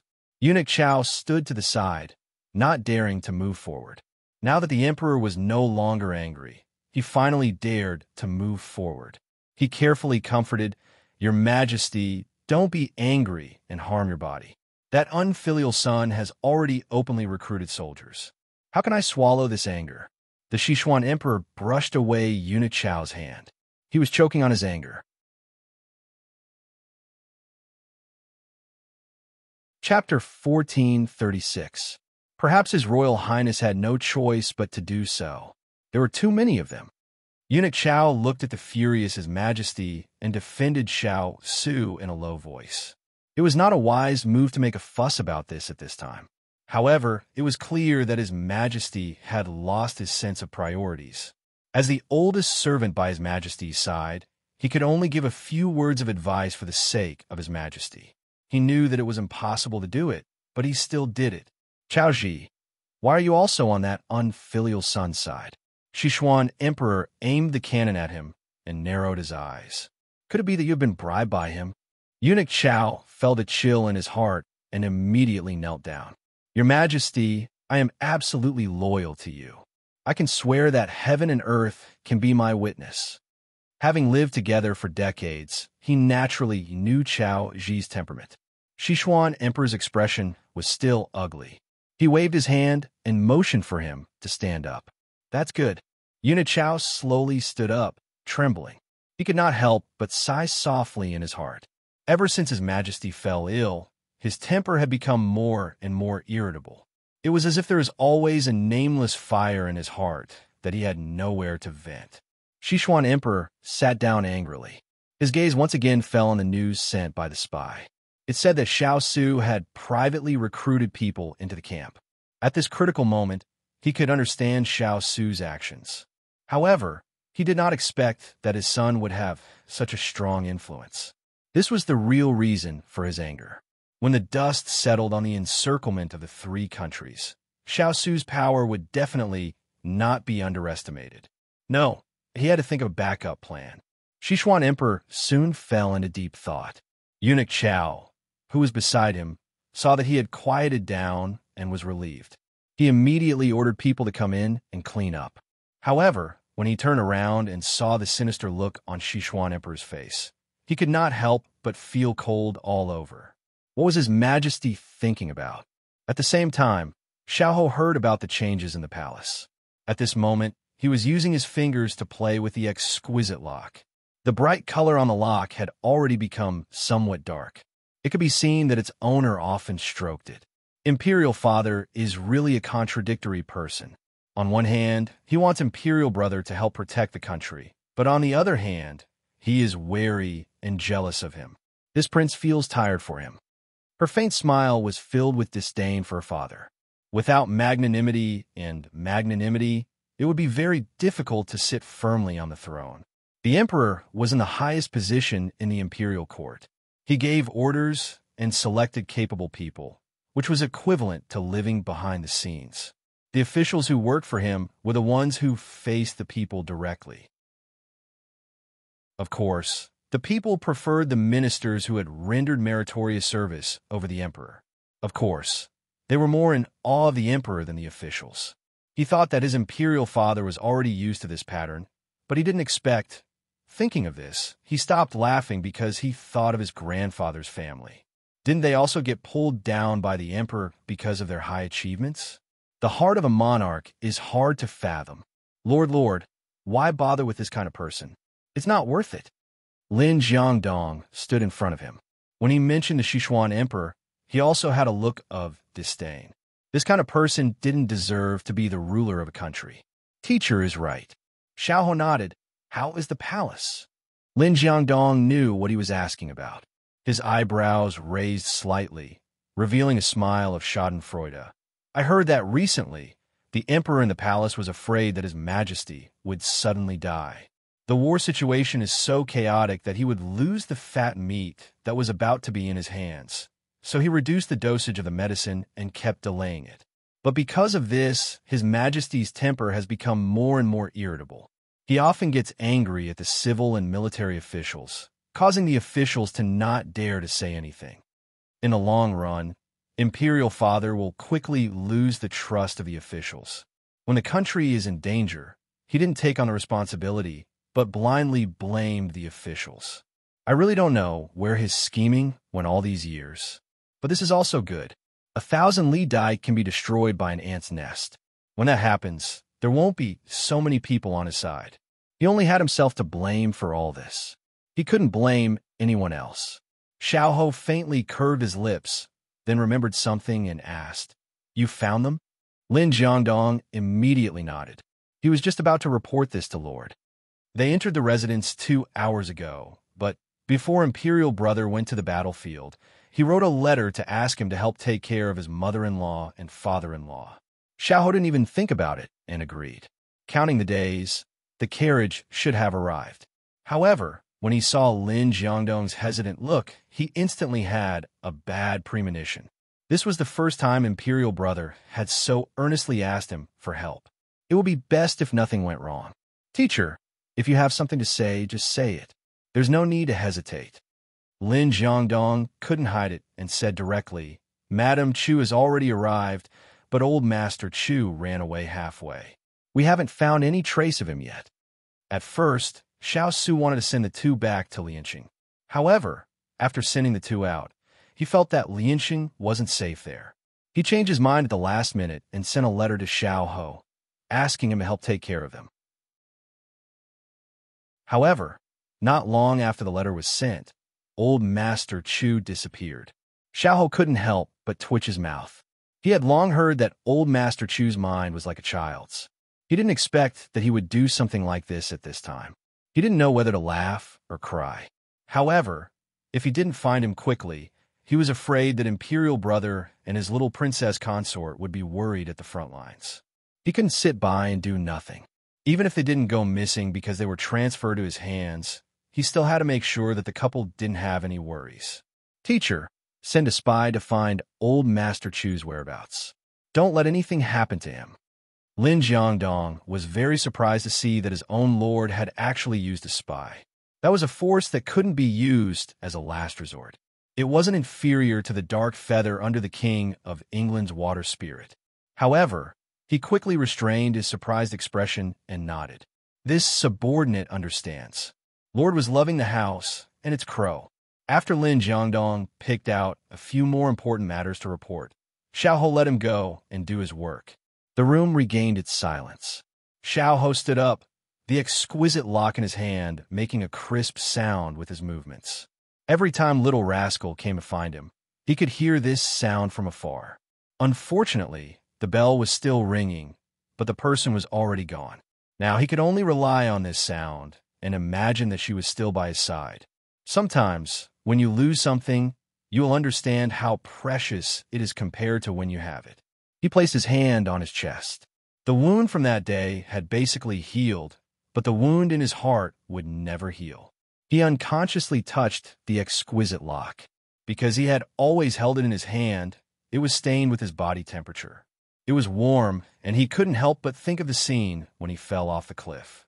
This vine 2 people can't survive, but 1 person can. She looked at him gently. Little rascal, how could you understand? You are the vine that keeps me alive. Without you, how could I live alone? He slowly tightened his grip, wrapping the chain in his palm, just like that day when he held her hand. Walk slowly. Remember to wait for me. Wait for me to finish my revenge. Chapter 1437. Is there any news from the old man? After Mu Ling finished fiddling with the tools in his hands, he saw Turin coming out of his master's tent. He couldn't help but pull him over and ask with concern.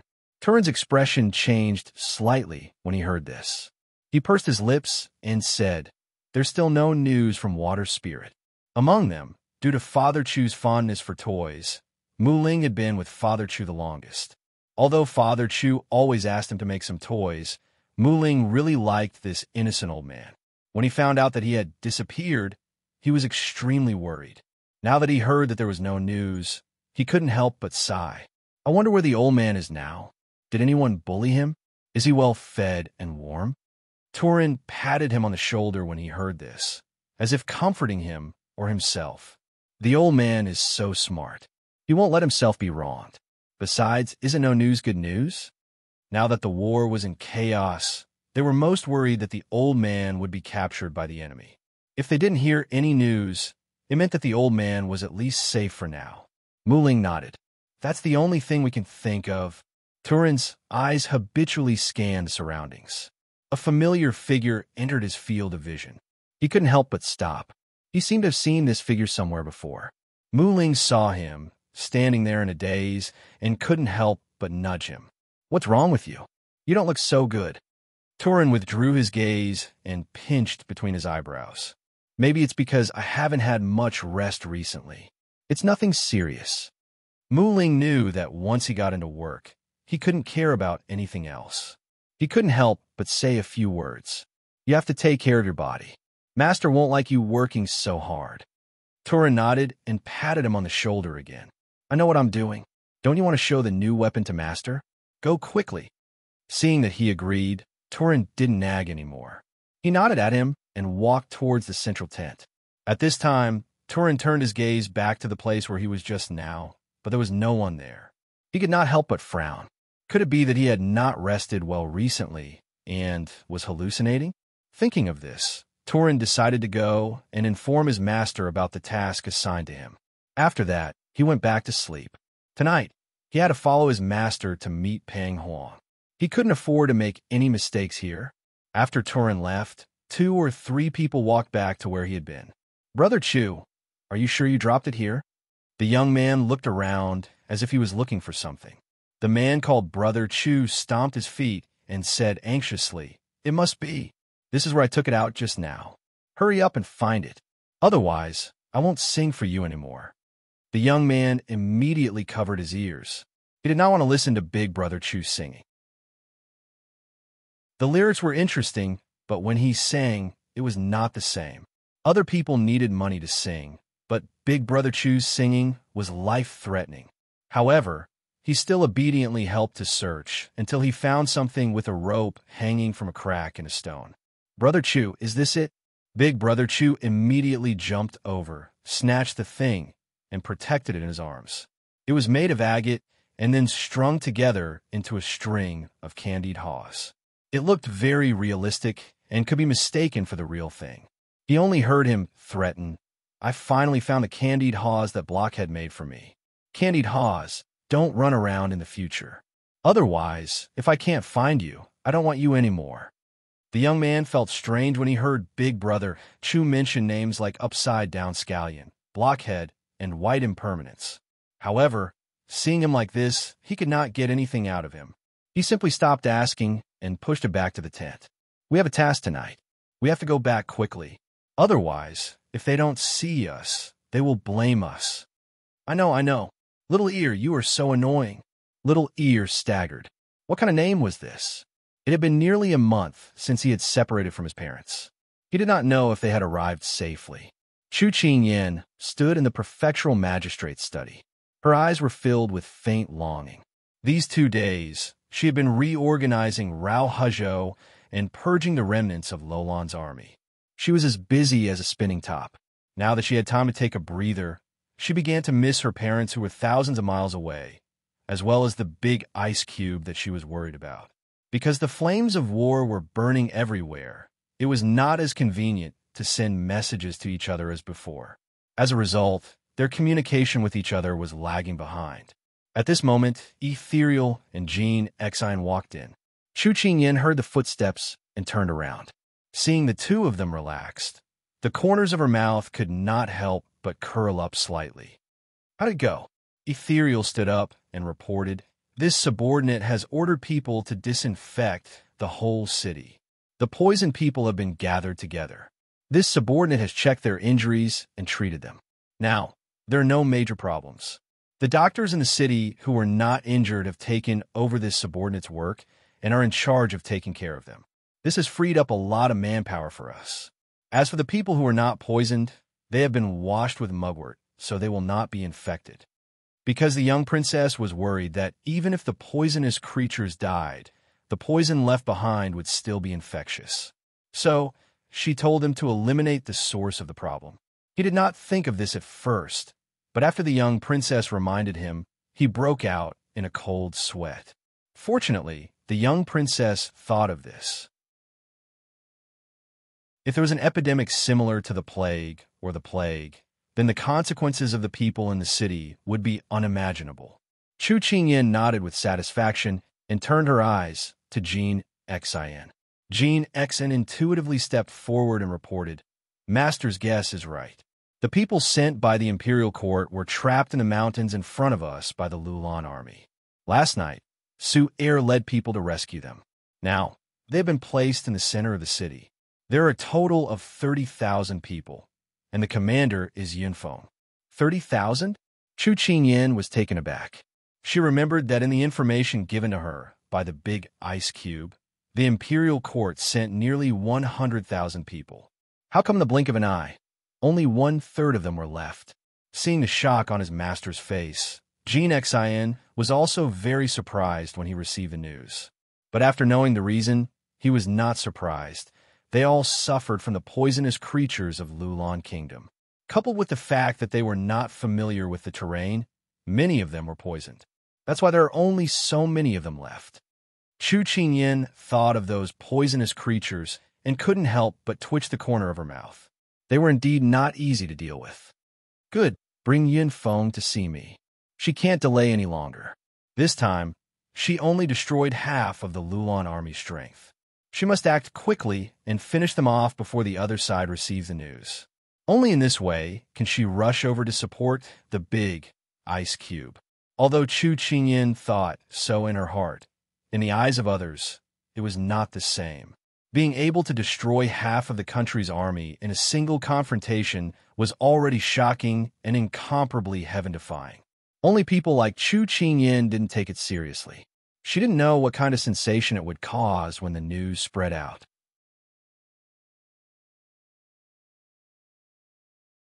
Chapter 1438.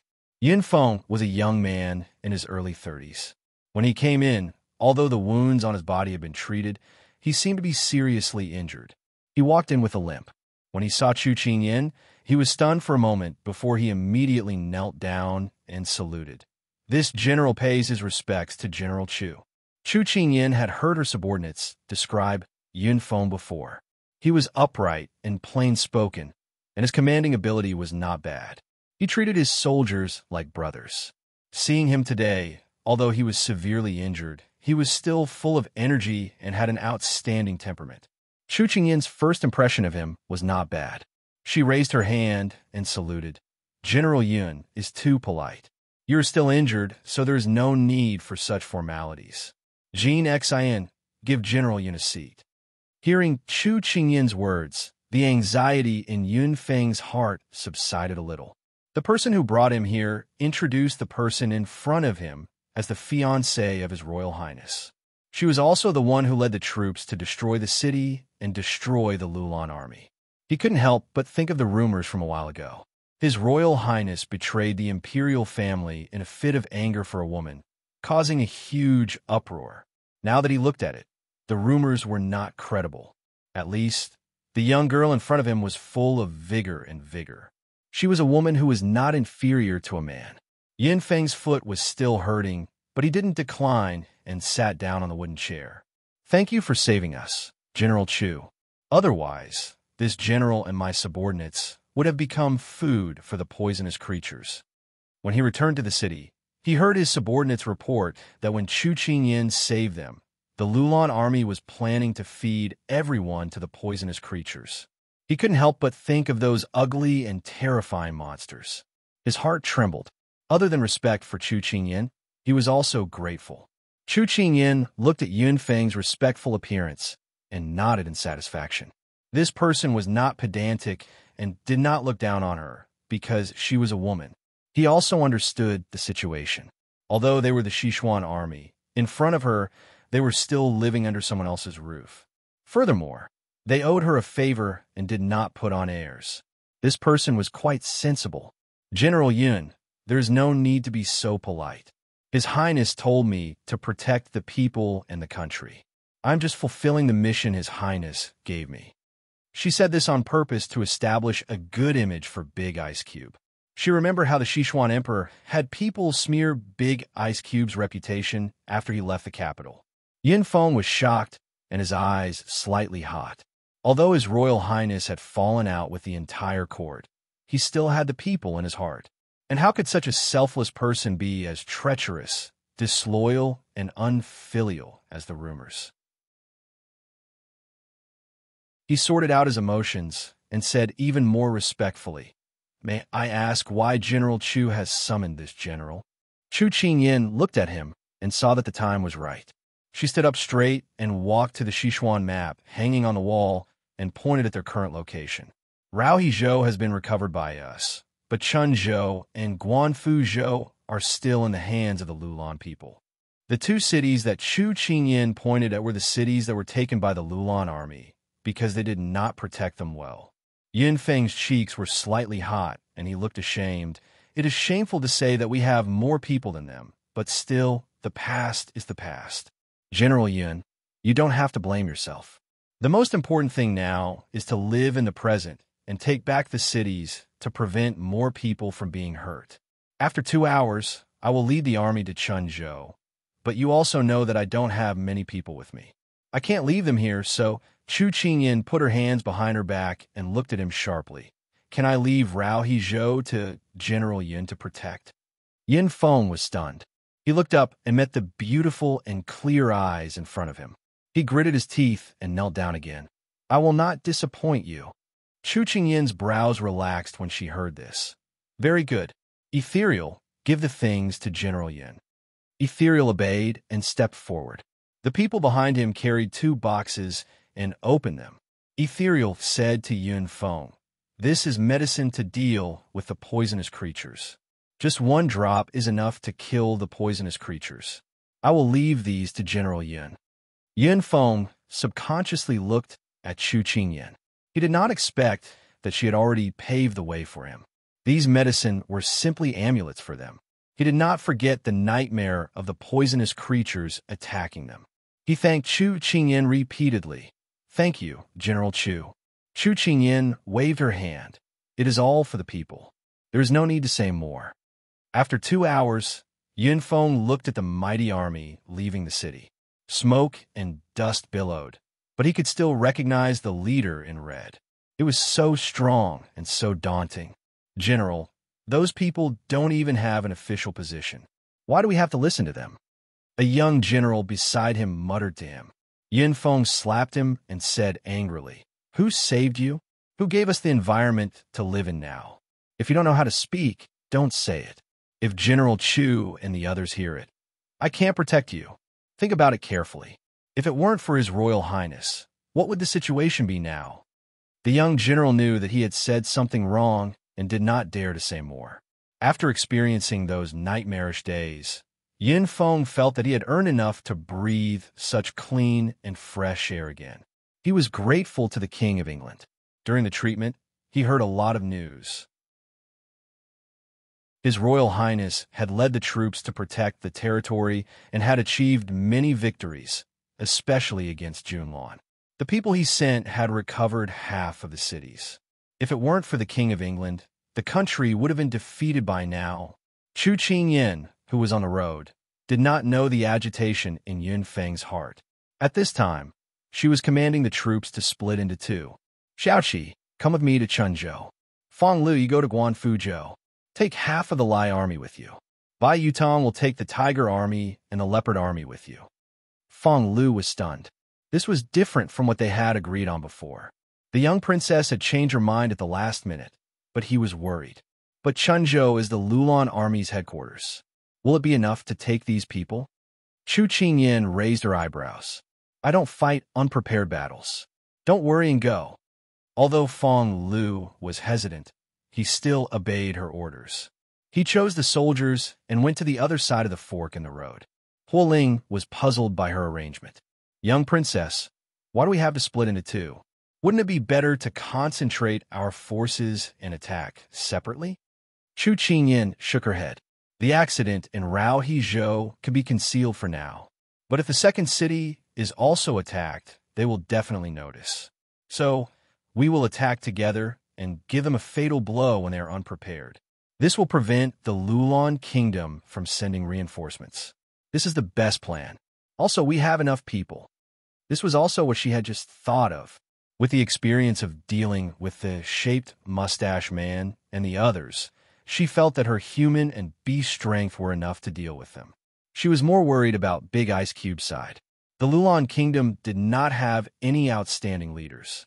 They were only able to win because of their poison. However, she did not care about poison anymore. So, it was not a problem to defeat Lulan Jun's remaining troops. However, the leader of the Southern Song army, Pang Huang, was extremely cunning. She was a bit worried. Huo Ling, Ethereal, and the others felt that what the young princess said was very reasonable. They immediately followed her to Chenzhou. At this time, the Lulan army station in Chenzhou did not know what was waiting for them. Chapter 1439. By the time Xiao Su received the military report from Rao Hezhou, it was already close to evening. His lips curled into a beautiful arc. At this time, the sky was dark, and he was sitting behind the desk. His dark eyes seemed to be glowing. Turin rarely saw his master reveal his emotions when the young princess consort was not around. Thinking that this letter was related to the young princess consort, he couldn't help but ask boldly, "Did something good happen?" Xiao Su put away the letter, his lips still curled up. "Ian has recovered Rao Hezhou." It was a simple sentence, but the amount of information it contained was huge. Turin was stunned. Rao Hezhou? Wasn't that taken by the Lulan army? Based on the young princess consort's speed, she actually took it back in a day? No one else could do this, right? No wonder, Master, you looked so proud. The earth spirit subconsciously swallowed his saliva. The little princess consort was too valiant. Even the Lulan army took 3 to 4 days to break through the city. She was simply killing them in seconds. If Turin knew the scene at that time, even his calm temperament would be shocked. Seeing his subordinates' shocked expression, Xiao Su's mood became even better. Of course, his little fellow was extraordinary. Since that's the case, this prince can't fall behind. Xiao Su lightly knocked on the table, a glint in his silver eyes. Let Lu Guang and the rest speed up. Turin collected his thoughts and immediately responded. It's about time. We should also set off. Xiao Su stood up, slowly smoothed out his battle clothes, and strode out. Turin followed closely behind. When Pang Huang received the news that Xiao Su had already left the city, he smiled thoughtfully and waved his hand. "Let's go. Follow me to meet the world-renowned war god." An hour later, the two parties met at the bottom of the valley. His Royal Highness, long time no see. He's still so handsome. Pang Huang cupped his hands, his face full of smiles. Xiao Su's expression was light. "Your Highness, I trust you've been well since we last met." Pang Huang smiled and waved his hand. Someone brought in a table and a chair and placed it between the two of them. Soon, hot tea and refreshments were served. He raised his hand and said, "Lord, please have a seat. The situation is special. Please forgive us for making the Lord stay here. Since the situation is special, there's no need for forgiveness." Xiao Su didn't stand on ceremony. He lifted his clothes and sat down. Pang Huang nodded inwardly. Even he couldn't help but admire such magnanimity. "This is the first time I've sat so calmly with your Highness. I can't help but feel a little emotional." Xiao Su glanced at him. "If your Highness the Crown Prince didn't make such a big fuss every time you appeared, this prince would welcome you as a guest to the Sichuan." Pang Huang's eyes narrowed. This person was insinuating that he had attacked the Sichuan. However, the coldness in his eyes quickly dissipated and a smile appeared. "This prince doesn't want to meet under such circumstances every time. I really have my difficulties." Xiao Su's eyes were still indifferent. He didn't respond to Pang Huang's words. Pang Huang wasn't angry.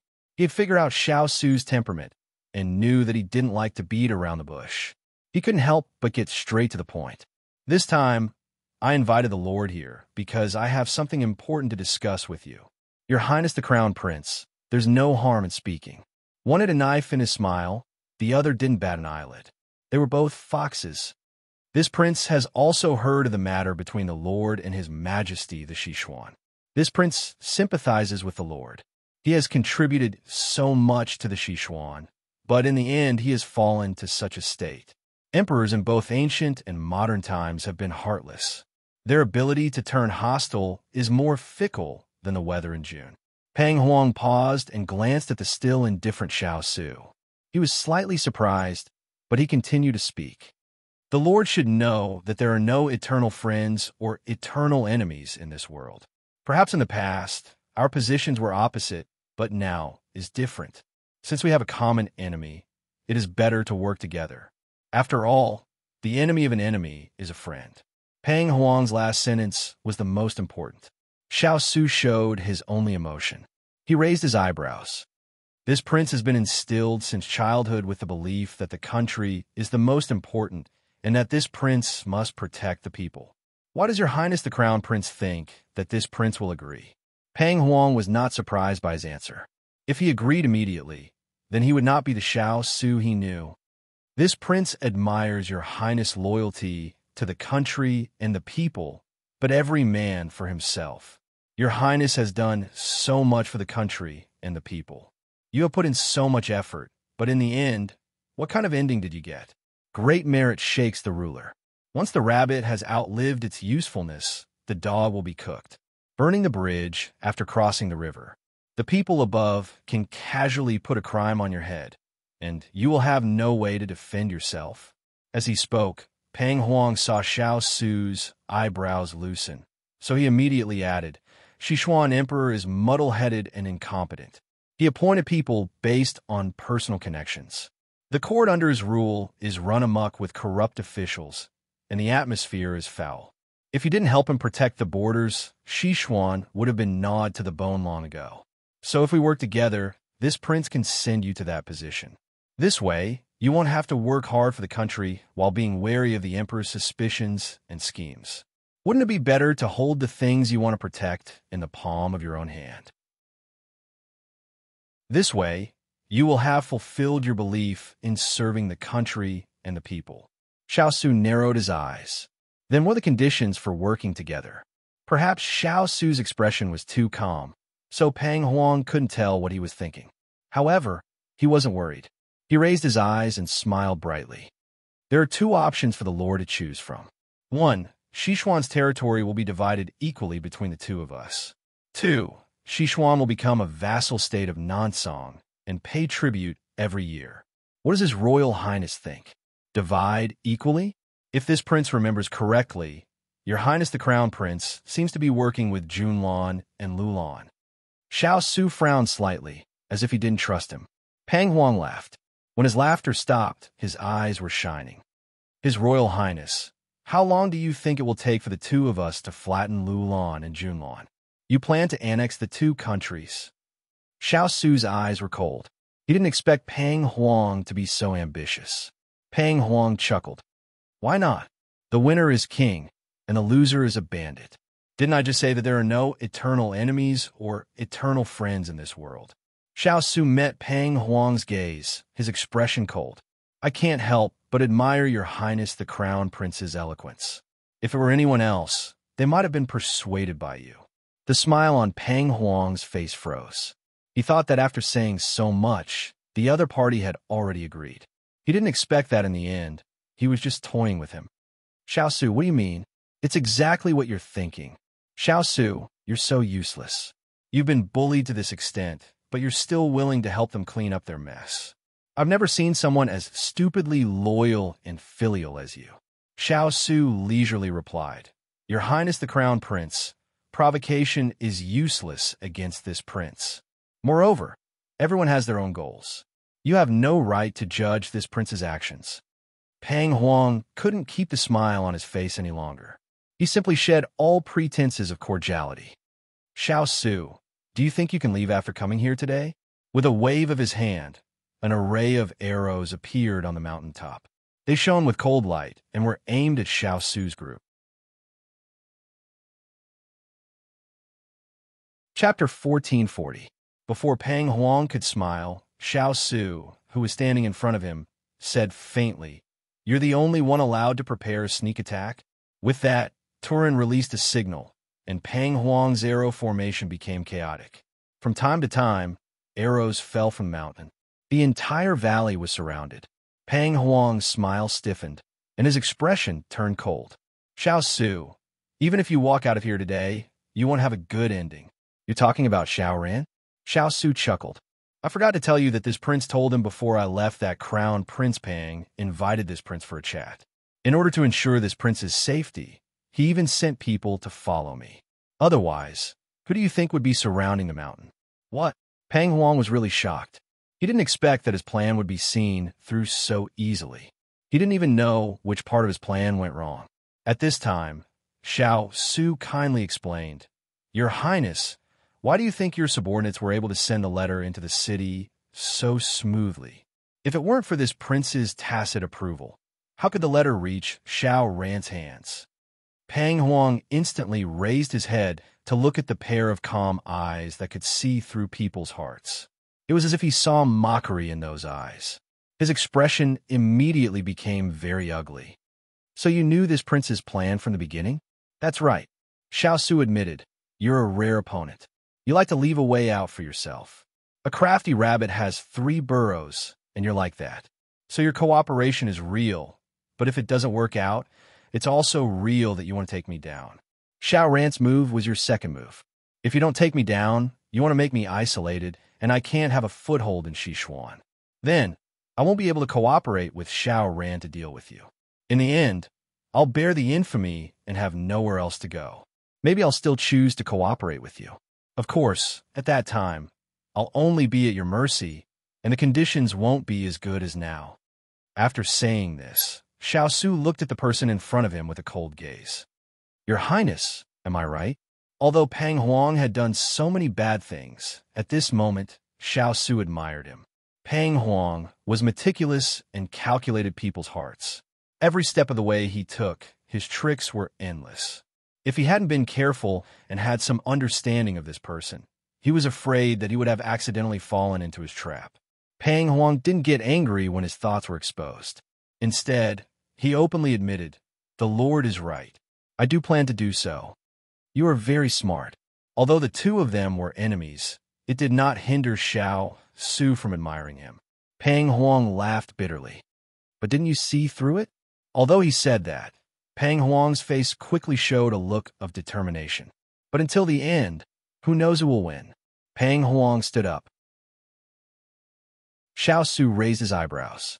In the blink of an eye, the table between them cracked. Wood shavings flew everywhere. The two figures moved, and both of them began to fight with their bare hands. Seeing this, the people from both sides immediately joined in the fight. The scene instantly became chaotic. After Xiao Su exchanged a few blows with Pang Huang, he found that not only had his internal energy recovered, it had also increased a lot. He was a little surprised, but this didn't stop him from fighting with all his heart. Xiao Su, aren't you curious why my injuries healed so quickly? While fighting, Pang Huang smiled ambiguously. Oh, this prince is indeed a little curious. Xiao Su followed his words, but the strength of his attacks didn't decrease at all. Pang Huang chuckled. That's because I got some good herbs, and those herbs just happen to come from your Sichuan. Very surprising, right? Xiao Su didn't comment. Seeing his stubborn look, Pang Huang rolled his eyes and continued. Do you know that the person you're working with now used to work with me? To tell you the truth, he was the one who got my medicinal herbs. Sowing discord? Xiao Su raised his eyebrows. But compared to this, he was more concerned about how this person knew that he and Xiao Ho had teamed up. After Pang Huang finished speaking, Xiao Su was still indifferent. This made him a little annoyed. Xiao Su, do you still dare to use this kind of person? Xiao Su raised his eyebrows and looked at him. He repeated what Pang Huang had said before. Didn't you say before that there are no eternal friends or eternal enemies in this world? After saying this, their fists collided in midair. Pang Huang's breathing became unstable, and he spat out blood first. He took a few steps back. When he raised his head in disbelief, Xiao Su withdrew his hand and looked at him with his hands behind his back. The two of them were about the same height, but he had the illusion that the other party was looking down on him. He heard Xiao Su say, "You lost. Is that so?" Pang Huang wiped the blood from the corner of his mouth and said disapprovingly, "Aren't you saying this too early?" Xiao Su only smiled and didn't answer. Pang Huang felt that something was wrong, but he didn't show it on his face. The two of them faced each other in the chaotic battle, and in the end, Pang Huang asked the question that had been in his heart all this time. Why won't you agree to cooperate with me? Is it because I schemed against you? But Xiao Su, you should know that in the end, you will still end up like a dog that has outlived its usefulness. A leopard can change its spots, but a leopard can't change its spots. Your emperor will not let you go. Now, my words are still here. As long as you agree to cooperate, I will let bygones be bygones and will not make things difficult for you. I will even share this golden age with you. Xiao Su's gaze was as indifferent as before. Pang Huang, I've said before that everyone has their own beliefs. There are things that they can do and things that they can't do. Although I have disputes with the royal family, it doesn't stop me from protecting this country. If I wanted revenge, I wouldn't choose to do it in this way. When I, Xiao Su, do things in an upright manner, or no one can find fault with me. Pang Huang frowned and wanted to say something more, but he heard Xiao Su say, "Just now, we were talking about official matters. Now it's private matters." What? Pang Huang was slightly stunned. Xiao Su's gaze changed. His gaze became cold, with a hint of deterrence. Not long after Ayan left the capital, you sent people to besiege her. You touched my bottom line. Pang Huang chuckled when he heard this, but he put on a fake smile and said, "It seems that this is the real reason. I like young General Chu's ability and want to persuade her to follow me. Unfortunately, her temper is the same as yours. She doesn't listen to reason or force." Xiao Su's gaze was cold. You can still laugh now, but not necessarily later. Pang Huang felt that there seemed to be another meaning in his words, but he couldn't figure it out at the moment. He was worried that he was tricking him. "Master, the fourth prince's people are all here." Turin quickly walked over to report. Xiao Su nodded. Pang Huang, who was at the side, suddenly felt that something was wrong. He looked around at the two sides who were fighting, and his eyes were filled with surprise. "Xiao Su, where are your people?" He clearly had tens of thousands of people under his command, but the number of people who appeared here clearly didn't match up. Xiao Su curled his lips and said slowly, counting the time, "They're already at the entrance of your barracks." Pang Huang was shocked, and a mouthful of blood gushed out. He had been lured away. Chapter 1441. As if to verify Xiao Su's words, Xiao Ran's figure appeared in the valley. He glanced at Pang Huang, then walked in front of Xiao Su and nodded. Our men have already surrounded this place. These words successfully pulled Pang Huang back from his thoughts.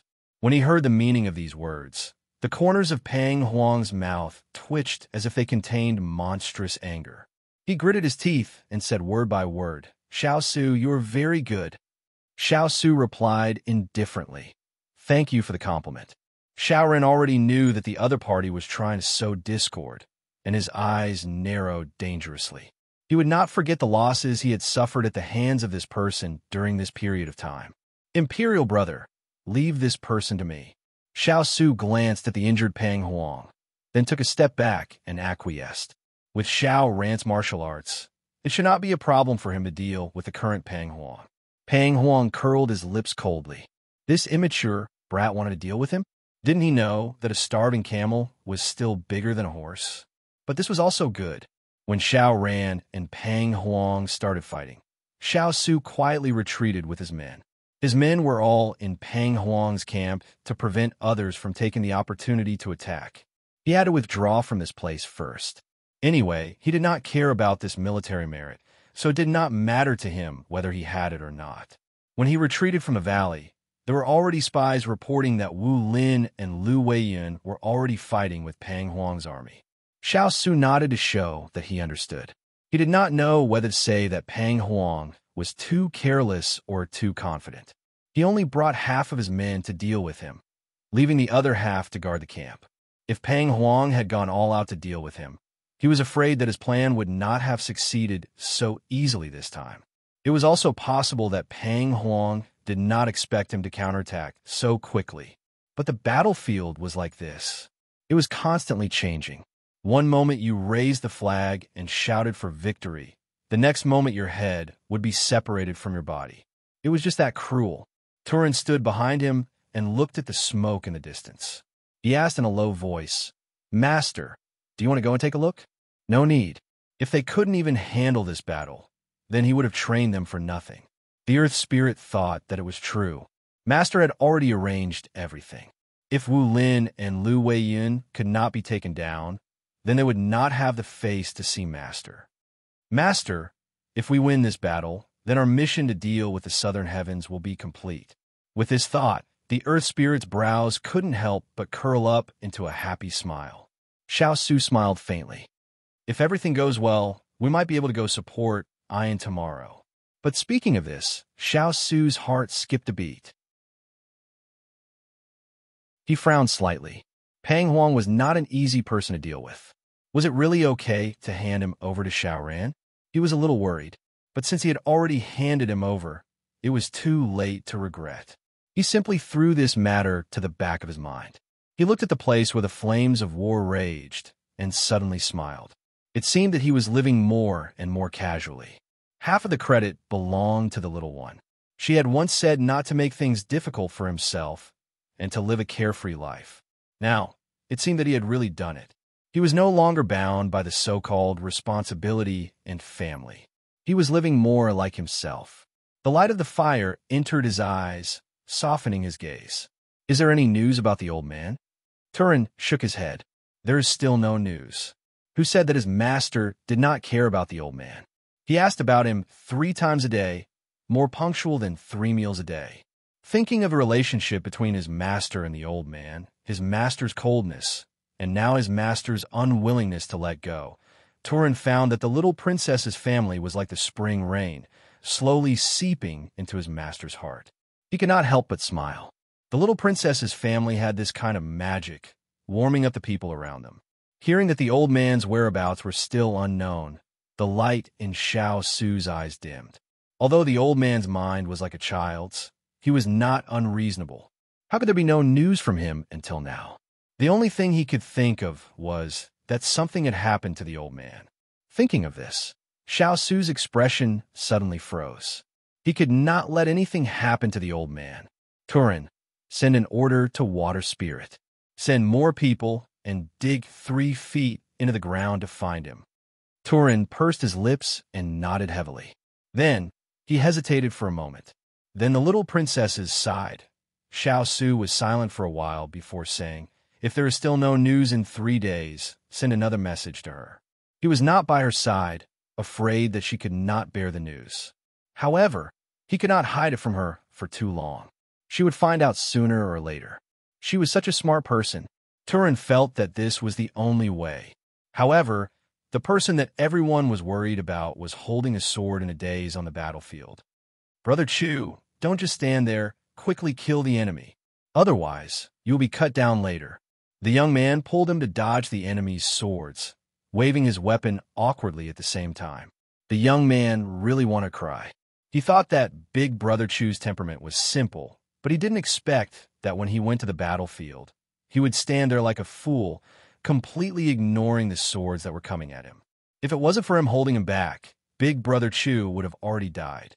Father Chu did not seem to hear the young man's words. He looked at the swords coming and going in front of him, and the sounds of killing one after another. It seemed to overlap with some fragments in his memory. His eyes slowly became wet.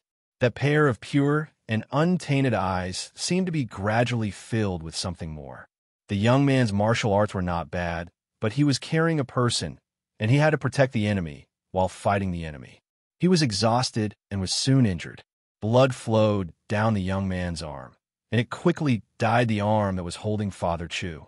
That sticky, bright red color made those misty eyes instantly emit a dignified aura. The long sword in his hand seemed to come alive, and in the blink of an eye, it rushed into the enemy, showing off its sharpness. The young man was still holding on to Father Chu, but now he looked at his empty hand, and then looked at the person who had suddenly become a different person. He felt like he had seen a ghost. Just as Xiao Su was worried, Pang Huang really did manage to escape. He tore a hole in the encirclement and escaped with a group of his personal guards. When he received the news, even a person as calm as Turin could not help but curse. Trash. In such a favorable situation, he was actually able to escape. If Pang Huang was not too smart, then Xiao Ran was too incompetent. Xiao Su frowned. Sure enough, he was too careless. He should have personally captured Pang Huang before leaving. Letting the tiger return to the mountain was a military taboo. However, after thinking about it, the Southern Blue Army's strength had been greatly damaged. They would need a lot of time to make a comeback, so he put this matter aside for the time being. Where's Xiao Ran now? Although Xiao Su's tone was calm, those who were familiar with him could hear the disappointment in his voice. Turin replied, "I heard that he was injured, and now." His voice paused, and Turin said in a low voice, "He's here."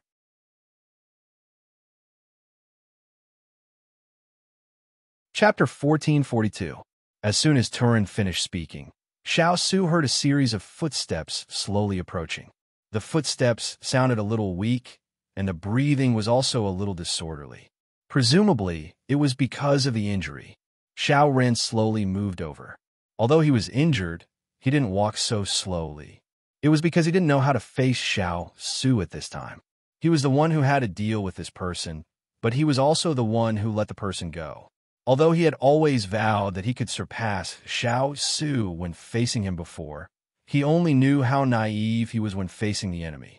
However, other than this, there were other uncomfortable feelings in his heart. It was probably unwillingness to admit defeat. Imperial brother, there was always an end to the road. When he lowered his head and stood in front of Xiao Su, he finally gritted his teeth and raised his head. Coincidentally, he met a pair of penetrating and cold black eyes. His heart trembled, and his momentum couldn't help but weaken. Xiao Su responded indifferently. There were several generals behind Xiao Ran. Although they weren't his people, he still had to give them face, even if he didn't recognize his imperial identity. Your subject brother didn't do a good job and let the person escape. His voice was low, like a child who had done something wrong. Xiao Su still responded indifferently. Because he had now left the imperial family, Xiao Ran didn't need to report this to him. Between them, it was only a temporary cooperative relationship. However, Xiao Su's avoidance of suspicion had a different meaning in Xiao Ran's eyes.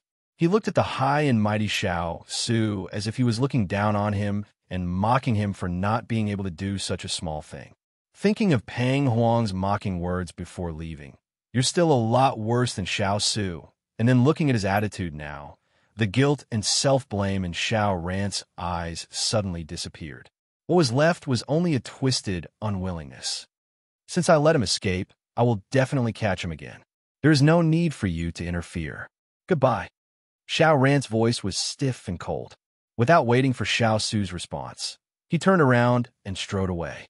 His attitude was completely different from when he had arrived. This person is too rude.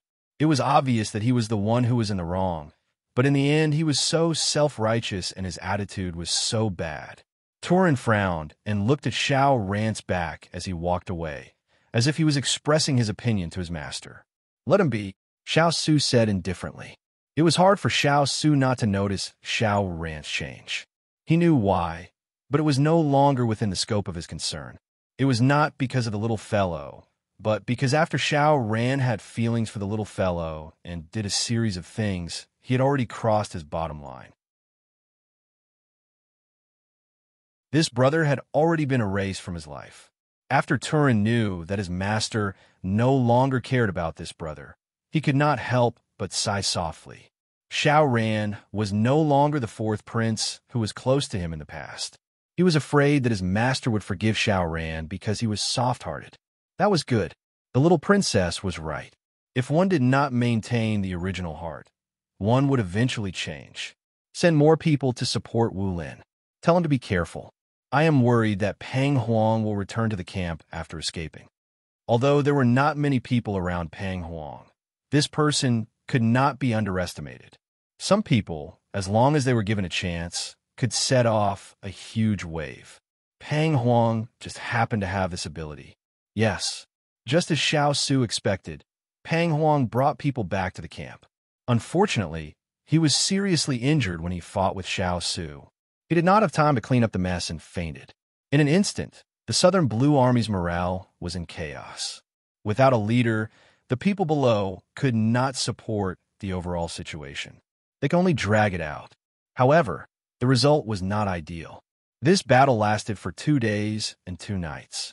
Finally, the Southern Blue Army was defeated. When Wu Lin and Lu Weiyun came to report the results, Xiao Su only nodded his head indifferently. He wasn't as happy as the others, because he still had some worries in his heart.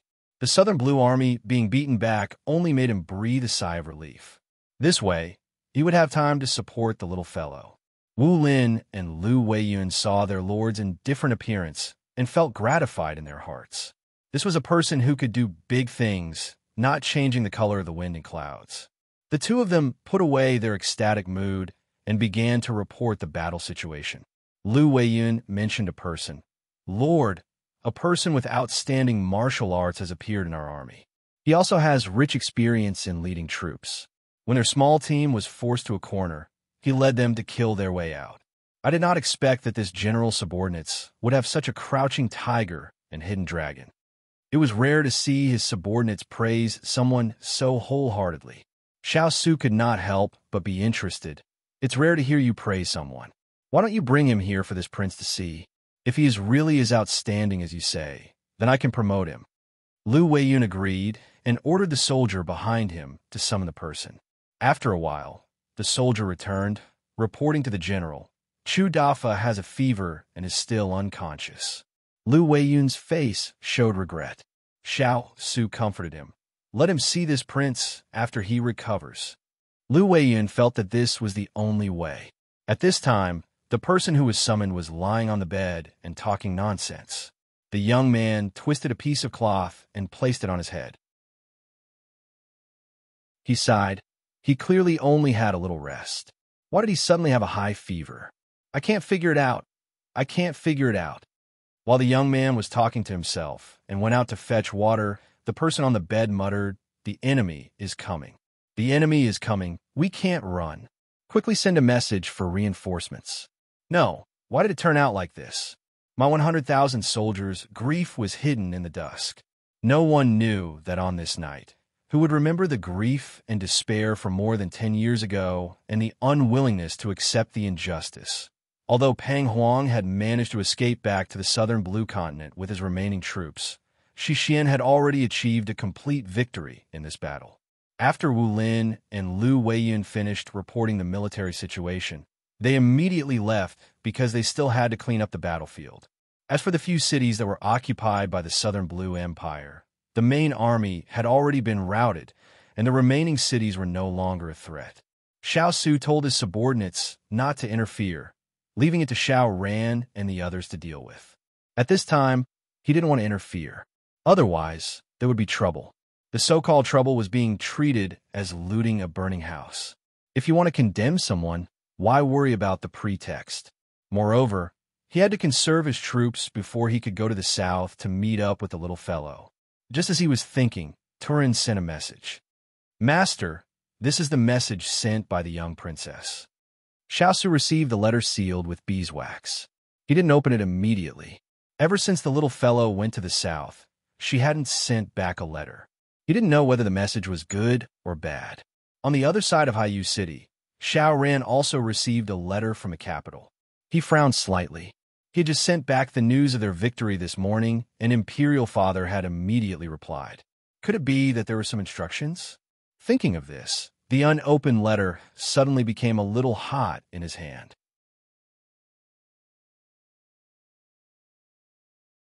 Chapter 1443. Turin didn't understand why his master was staring at the letter in a daze. He couldn't help but smile as he said, "Isn't Master curious about what little princess consort wrote in the letter? Maybe it's good news." These words pulled Xiao Su's thoughts back. He focused his eyes. Turin was right. Maybe it was good news. He couldn't underestimate the little guy that he had raised single-handedly. As he thought this, his hands moved. As the letter was opened, the firelight in the room dyed the paper a faint yellow. The white paper was black, and it suddenly became lively. Turin was also curious about the contents of the letter. He couldn't see it for a while, and could only look at his master's expression. He saw that his master's deep eyes suddenly lit up, and his smile overflowed.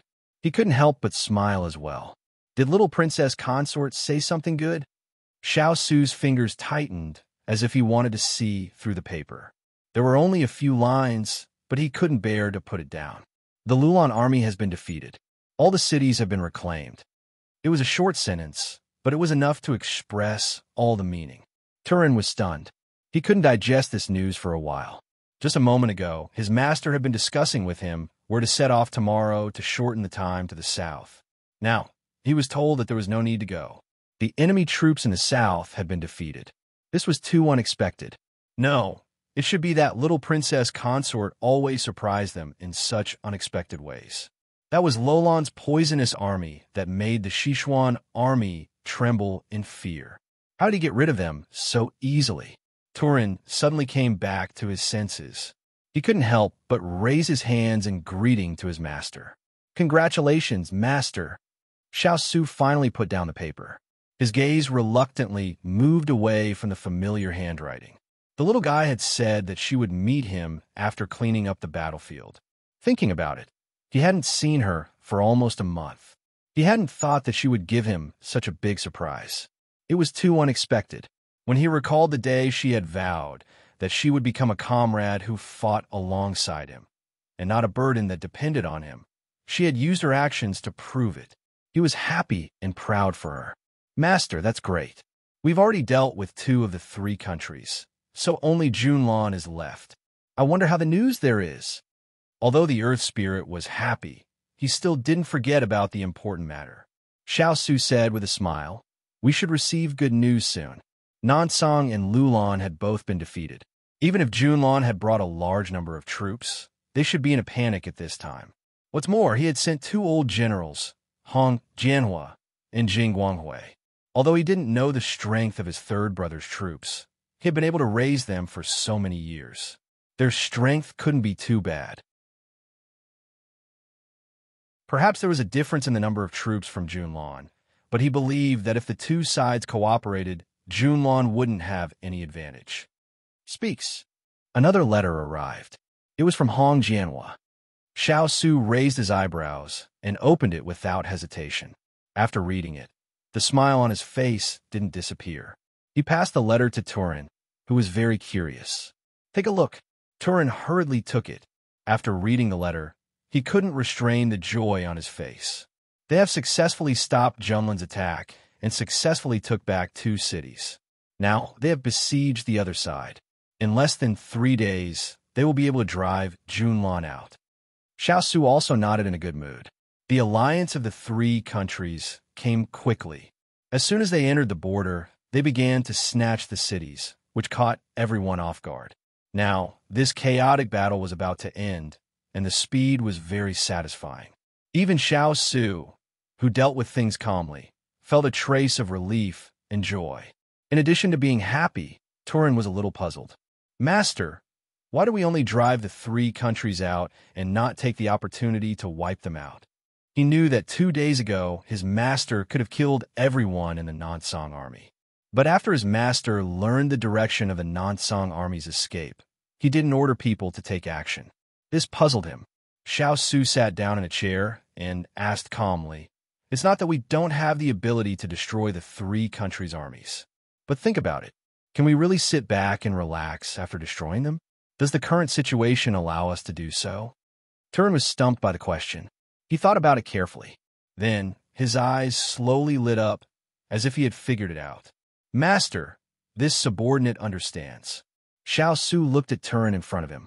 This subordinate of his was good in all aspects, but he couldn't see the big picture clearly. However, this required time and experience to develop. Turin could reach this level, which was already a height that the ministers in the court couldn't reach. He didn't need to ask for too much. As long as he was given time, he would definitely reach a higher level. Let's hear it. The troops brought by the 3 countries to invade Xixin are not the full strength of 1 country. If they all die in our hands, then the 3 countries will not let this matter rest. They will use all their strength to fight us to the death. We can still deal with the armies of the 3 countries, but we may not be able to withstand the desperate revenge of the 3 countries. Moreover, after these battles, although we have won, we have suffered great losses. I'm afraid we don't have the energy to deal with the 3 countries who have gone crazy. After Turin sorted out his thoughts, he said it. Xiao Su smiled and nodded. That's right. Although they were wrong first, we have already dealt them a heavy blow. We can't be too ruthless. We have to leave some leeway. If we really want to get back at them this time, we don't need to be in a hurry. We have a long time to deal with them. Turin thought that his master was being kind and letting them go. He didn't expect that his master was planning to recuperate and build up his strength before getting back at them. He was indeed their master. As the saying goes, it's never too late for a gentleman to take revenge. Master is right. We don't need to be in a hurry. Xiao Su responded faintly. At this time, he had already thought of another matter in his mind, which made his good mood dissipate a lot.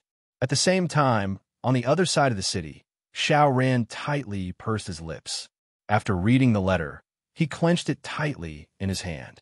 He simply couldn't believe that the words on it came from the hands of his respected imperial father. Ran Imperial Father has already received the news that the Southern Song Army and the Lulan Army have already withdrawn from Sichuan. The remaining Junlan is no longer a threat. However, there is now a person who is even more terrifying than the other 3 countries. Imperial Father hopes that you can take this opportunity to get rid of him. Xiao Ran's face stiffened. He didn't think that his Imperial Father would burn the bridge after crossing the river. His Imperial Father had clearly sent a letter to his Imperial brother to help him. Now, his Imperial Father had even thought of what crime he would charge him with. Privately recruiting soldiers and buying horses in an attempt to usurp the throne. It would be better if he didn't know, but he knew that his Imperial brother was doing this to deal with the enemy country. This time, they were able to successfully defeat the Southern Song Army because of these newly recruited soldiers. Your Highness, you can't hesitate. If you miss this opportunity, you'll be letting the tiger return to the mountain. After all, nurturing the tiger will only invite calamity. Yinshu advised from his side. Xiao Ran slowly opened his closed eyes. Although he was still struggling in his heart, The brilliance in his eyes had already settled down. He slowly said, "I'll do as Imperial Father says." Imperial Father said that the first step to becoming an emperor was to learn how to be ruthless.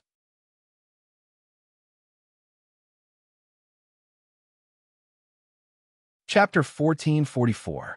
The night wind was very strong, and the distant forest rustled in the wind.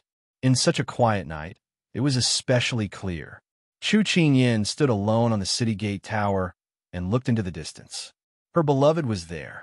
In another 2 days, she would be able to leave this place and reunite with him. She had heard that he had used only a few days to defeat the Southern Song army.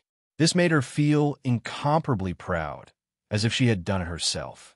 Hualing couldn't find her anywhere. In the end, he went up the city gate tower with Jean Xian's reminder. When he reached the top of the stairs, he turned around and saw a young girl dressed in red. She was even more dazzling than the full moon in the sky. Chu Qingyin heard the noise and turned around. She saw Hualing slowly walking over and couldn't help but smile. "What is it?" Hualing was originally sent to the west to deal with Junlan, but in the end, Big Ice Cube thought about it and sent him to her side to help. Big Ice Cube was very worried about her. General Yin Feng sent someone to ask what you plan to do next. Chu Qingyin pondered for a moment before saying, "Have Feng Lu withdraw the troops stationed in the city. Leave the cleaning work to Yun Feng's people. Gather the troops tomorrow and leave to meet up with His Highness the day after tomorrow." Now that the Lulan army had been chased out, she believed that Yun Feng would be able to clean up the remaining soldiers with his ability. There was no need for them to stay here anymore. This subordinate will go and give the order. Hualing received the order and prepared to go back. But before he could take 2 steps, the young princess consort stopped him. "Young princess consort, do you have other orders?" Hualing immediately walked back and asked in confusion. In that moment, she suddenly felt uneasy. She didn't know why, but her heart palpitated inexplicably. "Have Jean Xian and Feng Lu come up. Don't be in a hurry to give the order." Hualing was a little surprised at the young princess consort's sudden calmness, but he didn't express any objections. He immediately followed her orders and went down to summon them. The young princess consort always had her reasons for doing things, and all they had to do was to obey. The sound of footsteps gradually faded away. Chu Qingyin looked up at the night sky. The moon was round like a plate, surrounded by clouds and mist. It was beautiful, but she was not in the mood to appreciate it. Where did he start to feel that something was wrong? She couldn't put her finger on it, but she had a feeling that something was going to happen. This was a woman's sixth sense. It had no basis, but it was frighteningly accurate. Chu Qingyin, who was far away in the south, did not expect that her sixth sense was right. In the brightly lit mansion, Xiao Su sat indifferently. He glanced at the bandage on the person in front of him, and then lowered his head to drink tea. He did not raise any questions. This was a relatively intact mansion in Haiyu City, and it was also where Xiao Ran temporarily settled down. Xiao Ran looked at Xiao Su, who hadn't spoken since they came in, and greeted each other. His gaze focused, and he used the action of drinking tea to dilute the impatience in his heart. He didn't know if Xiao Su was too calm or if he was too impulsive. After putting down the teacup, Xiao Ran took the initiative to mention it. His eyes contained a warm smile. "Imperial brother, I invited you here to thank you for using half of your troops to help me pursue the remnants of the Southern Song Army." Xiao Su had just taken a sip of tea when he heard this. He put down the teacup but did not put on the table. He still held it with one hand, and the other hand gently stirred the tea leaves inside. His expression was indifferent. It was nothing. The reason why Xiao Ran said this was because last night, a scout suddenly came to report that there were still some remnants of the Southern Song Army hidden in the mountains that hadn't been completely cleaned up. However, Xiao Ran's men had suffered heavy losses in this battle, and there were countless casualties. He didn't have the energy to spare to chase after them, so he could only ask Xiao Su for help. Xiao Su asked Turin to investigate, and confirmed that the situation was true. He then asked Turin to bring 30,000 men and horses. However, Xiao Su didn't feel that Xiao Ran was only doing this for this matter. After he finished speaking, he continued to drink tea, as if he was wholeheartedly drinking tea. Originally, the two of them had nothing to say after going through so much together. Now that they were in the same room, it was extremely awkward. However, this was only for Xiao Ran. Xiao Su's performance was calm and distant. In the past, what Xiao Ran admired the most was his calm demeanor. But now, what he disliked the most was his calm composure. As it turned out, when you developed feelings of disgust toward someone, no matter how well that person did, they would become the most eyesore in your eyes.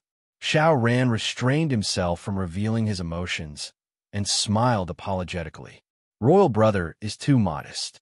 However, this younger brother has something to discuss with royal brother. He was finally going to say his purpose. A trace of ridicule flashed across Xian Mo's eyes, but it quickly disappeared. He casually placed the teacup on the table, and then turned his gaze to the person who was smiling insincerely. There's no harm in saying it. Xiao Ran was choked by his coldness, but then he remembered the important matter. He couldn't help but calm his mind, and then he said the words that he had prepared beforehand. Royal brother, didn't you recruit some men some time ago? Now that the Southern Song Army and the Lulan Army have been driven out of the country, there's nothing to be afraid of. However, many of our cities have been destroyed. This younger brother wants to use these men to rebuild the cities, to rebuild the homes of the people. What does royal brother think? Xiao Su's eyes flashed. Sure enough, as he expected, after the enemy troops were dealt with, they set their sights on his newly recruited men. The person in front of him didn't immediately reply, and Xiao Ran thought that he didn't agree. He continued, "These people are Sichuan citizens. Royal brother recruited them in your name.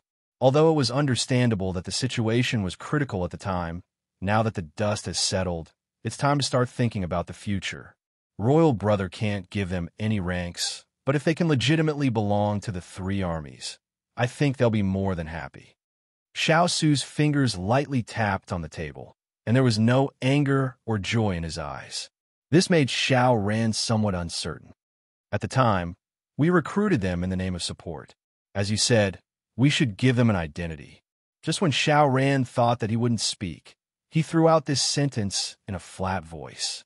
Xiao Ran didn't react, or rather, he was a little confused by his straightforward agreement. What do you mean? Later, I'll have someone send the commander's seal over, but seeing that it was so easy to get the commander's seal, Xiao Ran felt a burst of joy in his heart. However, he was quickly hooked by his unfinished words. Royal brother, please speak. Only half of the men are near Haiyu City. The other half are on the way to Huaxing Province. I'm afraid you'll have to wait until the war with Junlan is completely over before you can see them. Xiao Ran was very shocked after hearing this. He didn't expect that he would recruit so many men this time. He thought that the men in Haiyu City were all, but he didn't expect that it was only half. Suddenly, he understood why his imperial father was so anxious to let him take action. It turned out that he was worried that his imperial brother had such great appeal. After leaving the mansion, Xiao Su recalled Xiao Ran's words. His expression suddenly turned cold. He was afraid that he had been schemed against.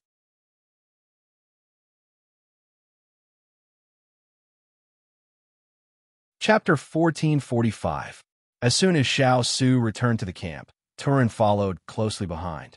Originally, he had something to report, but seeing his master's gloomy face, he couldn't help but frown and ask, "Master, didn't you go to find the fourth prince just now?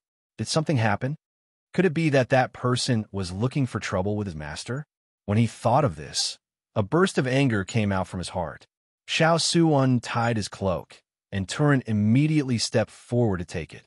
Only then did he return to the main seat and sit down. His expression was serious, and there were dark clouds in his eyes that couldn't be dispersed. Xiao Ran came to find this prince to take the command token of the new army. How can he be so shameless? Turin's eyes widened.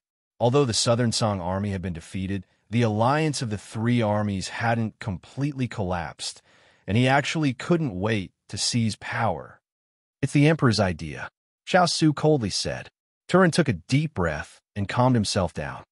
"Then what does Master plan to do?" This is the army that we have painstakingly trained. Although their fighting strength isn't as strong as the army that we have trained for 5 years, at least they have the appearance. If we train them carefully, they won't be underestimated in the future. This prince has already agreed to hand them over. Xiao bent his finger and tapped rhythmically on the table, as if he was thinking about something. Turin was surprised. Master, aren't you worried that after they get the command token, they will turn around and suppress us? When he thought of the people that he had trained to deal with him in the end, even thinking about it made him feel stifled. Xiao's eyes flashed coldly. That's what this prince is worried about. However, these people were recruited by this prince in the name of driving out the enemy. If this prince tries his best to keep them, when the time comes for us to truly shed all pretense of cordiality, these people won't be of any help. Instead, they'll become useless. Since we've already anticipated the future, it's better to directly remove them. Turin suddenly woke up. He almost forgot that they would have to fight against the royal family sooner or later. These new soldiers were full of enthusiasm to fight against foreign enemies. If they were later recruited by the master, they might be incited to turn against the master and cause trouble. That would be a real headache. So this is a hot potato for us. That's why the emperor dared to look for me at this time. He must have considered this point, and I won't let them stay. Although his imperial father was headstrong, self-opinionated, and suspicious, he was more far-sighted than anyone else in some matters. After all, a person who could sit on the throne for decades also had means. Although I understand that, I'm still unwilling to give up on the military strength that we've painstakingly gathered and let the enemy take advantage of us so easily. Ever since the relationship between his master and the royal family broke, Xiao cavalry was no longer so restrained. They were also not afraid of being caught by others. Even Turin did not hold back anymore. Xiao saw all these changes. The reason he thought of recruiting soldiers was because there was a huge disparity in manpower between the enemy and his side. He had no choice but to do so. Although he ended up benefiting others, if he was given another chance, he would still choose to do so. He was still clear about which was more important, personal grudges and the common people. This decision can't be changed, but we will definitely seek revenge in the future. Xiao's tone was the same as usual, but those who were familiar with him knew that he was angry. Turin nodded heavily. Xiao frowned and put this matter aside. Then, he raised his eyes and asked, "Why are you looking for me?" After his master's reminder, Turin remembered the reason and immediately replied. After General Wu Lin led the soldiers out, he did not send back any news. Logically speaking, General Wu Lin should have arrived at the place today. Regardless of whether he started the operation or not, he should have sent a message. This subordinate wants to ask if we should send someone to take a look? Xiao nodded. Although Wu Lin had a straightforward personality, he still had a sense of propriety. Now that there was no news, it was normal for Turin to be worried. Just as he was about to agree to Turin's suggestion, he suddenly stood up. "Oh no, we've fallen into a trap." Turin was shocked by his master's action. After hearing his master's words clearly, his face tensed up. "Master, are you saying that something happened to General Wu?"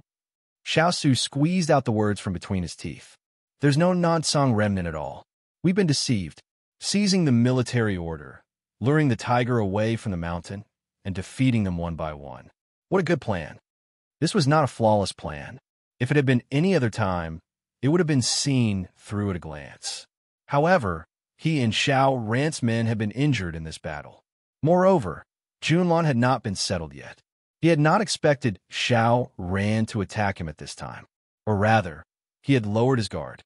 He had not expected that the emperor would so brazenly burn the bridge after crossing it.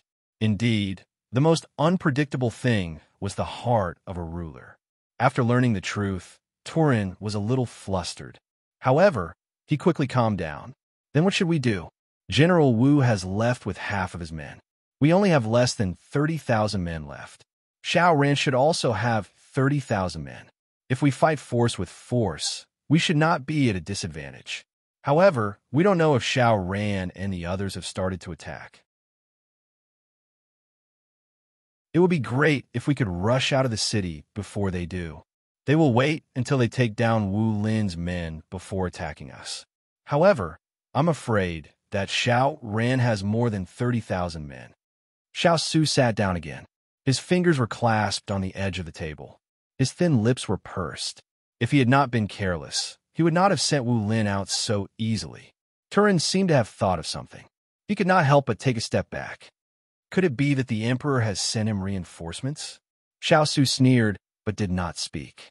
When the country was in danger, the ruler was still thinking of plotting against him. He really took him too seriously. After confirming his guess, Turin's expression was very ugly. Master, let's rush out. If we are trapped here, we will not be able to get out. Xiao Su's expression was cold. Send someone out to find out what's going on outside. Be careful not to be discovered. Turin immediately summoned Xiao Lai. After giving him some instructions, he dismissed him. Call all the generals in. I have something to announce. Order all the soldiers to quietly assemble and wait for my orders. Turin did not dare to delay and immediately did as he was told. After passing down the orders, Turin returned and saw that his master's expression had become even more serious. He could not help but ask, Master, what are you thinking about? The emperor has already attacked me. Ian and General Jing will not be spared. I have written 2 letters. Immediately send the messenger eagle to them. Xiao Su pursed his lips. He put the 2 letters into an envelope and handed it over. He hoped that everything would be done in time. Ian, nothing must happen to you. Just as Xiao Su had expected, the Sichuan emperor had made arrangements for both sides. However, because of some unforeseen circumstances, the Sichuan emperor's plan for Chu Qingyan had been brought forward. You're tuning into the Romance Rendezvous YouTube channel. We're so grateful for your support, and don't forget to subscribe to join us on this incredible journey through captivating stories. Your generosity through donations truly makes a world of difference, as it's the primary source of revenue that allows me to expand and enhance this channel for you. Thank you from the bottom of my heart for being a part of this adventure.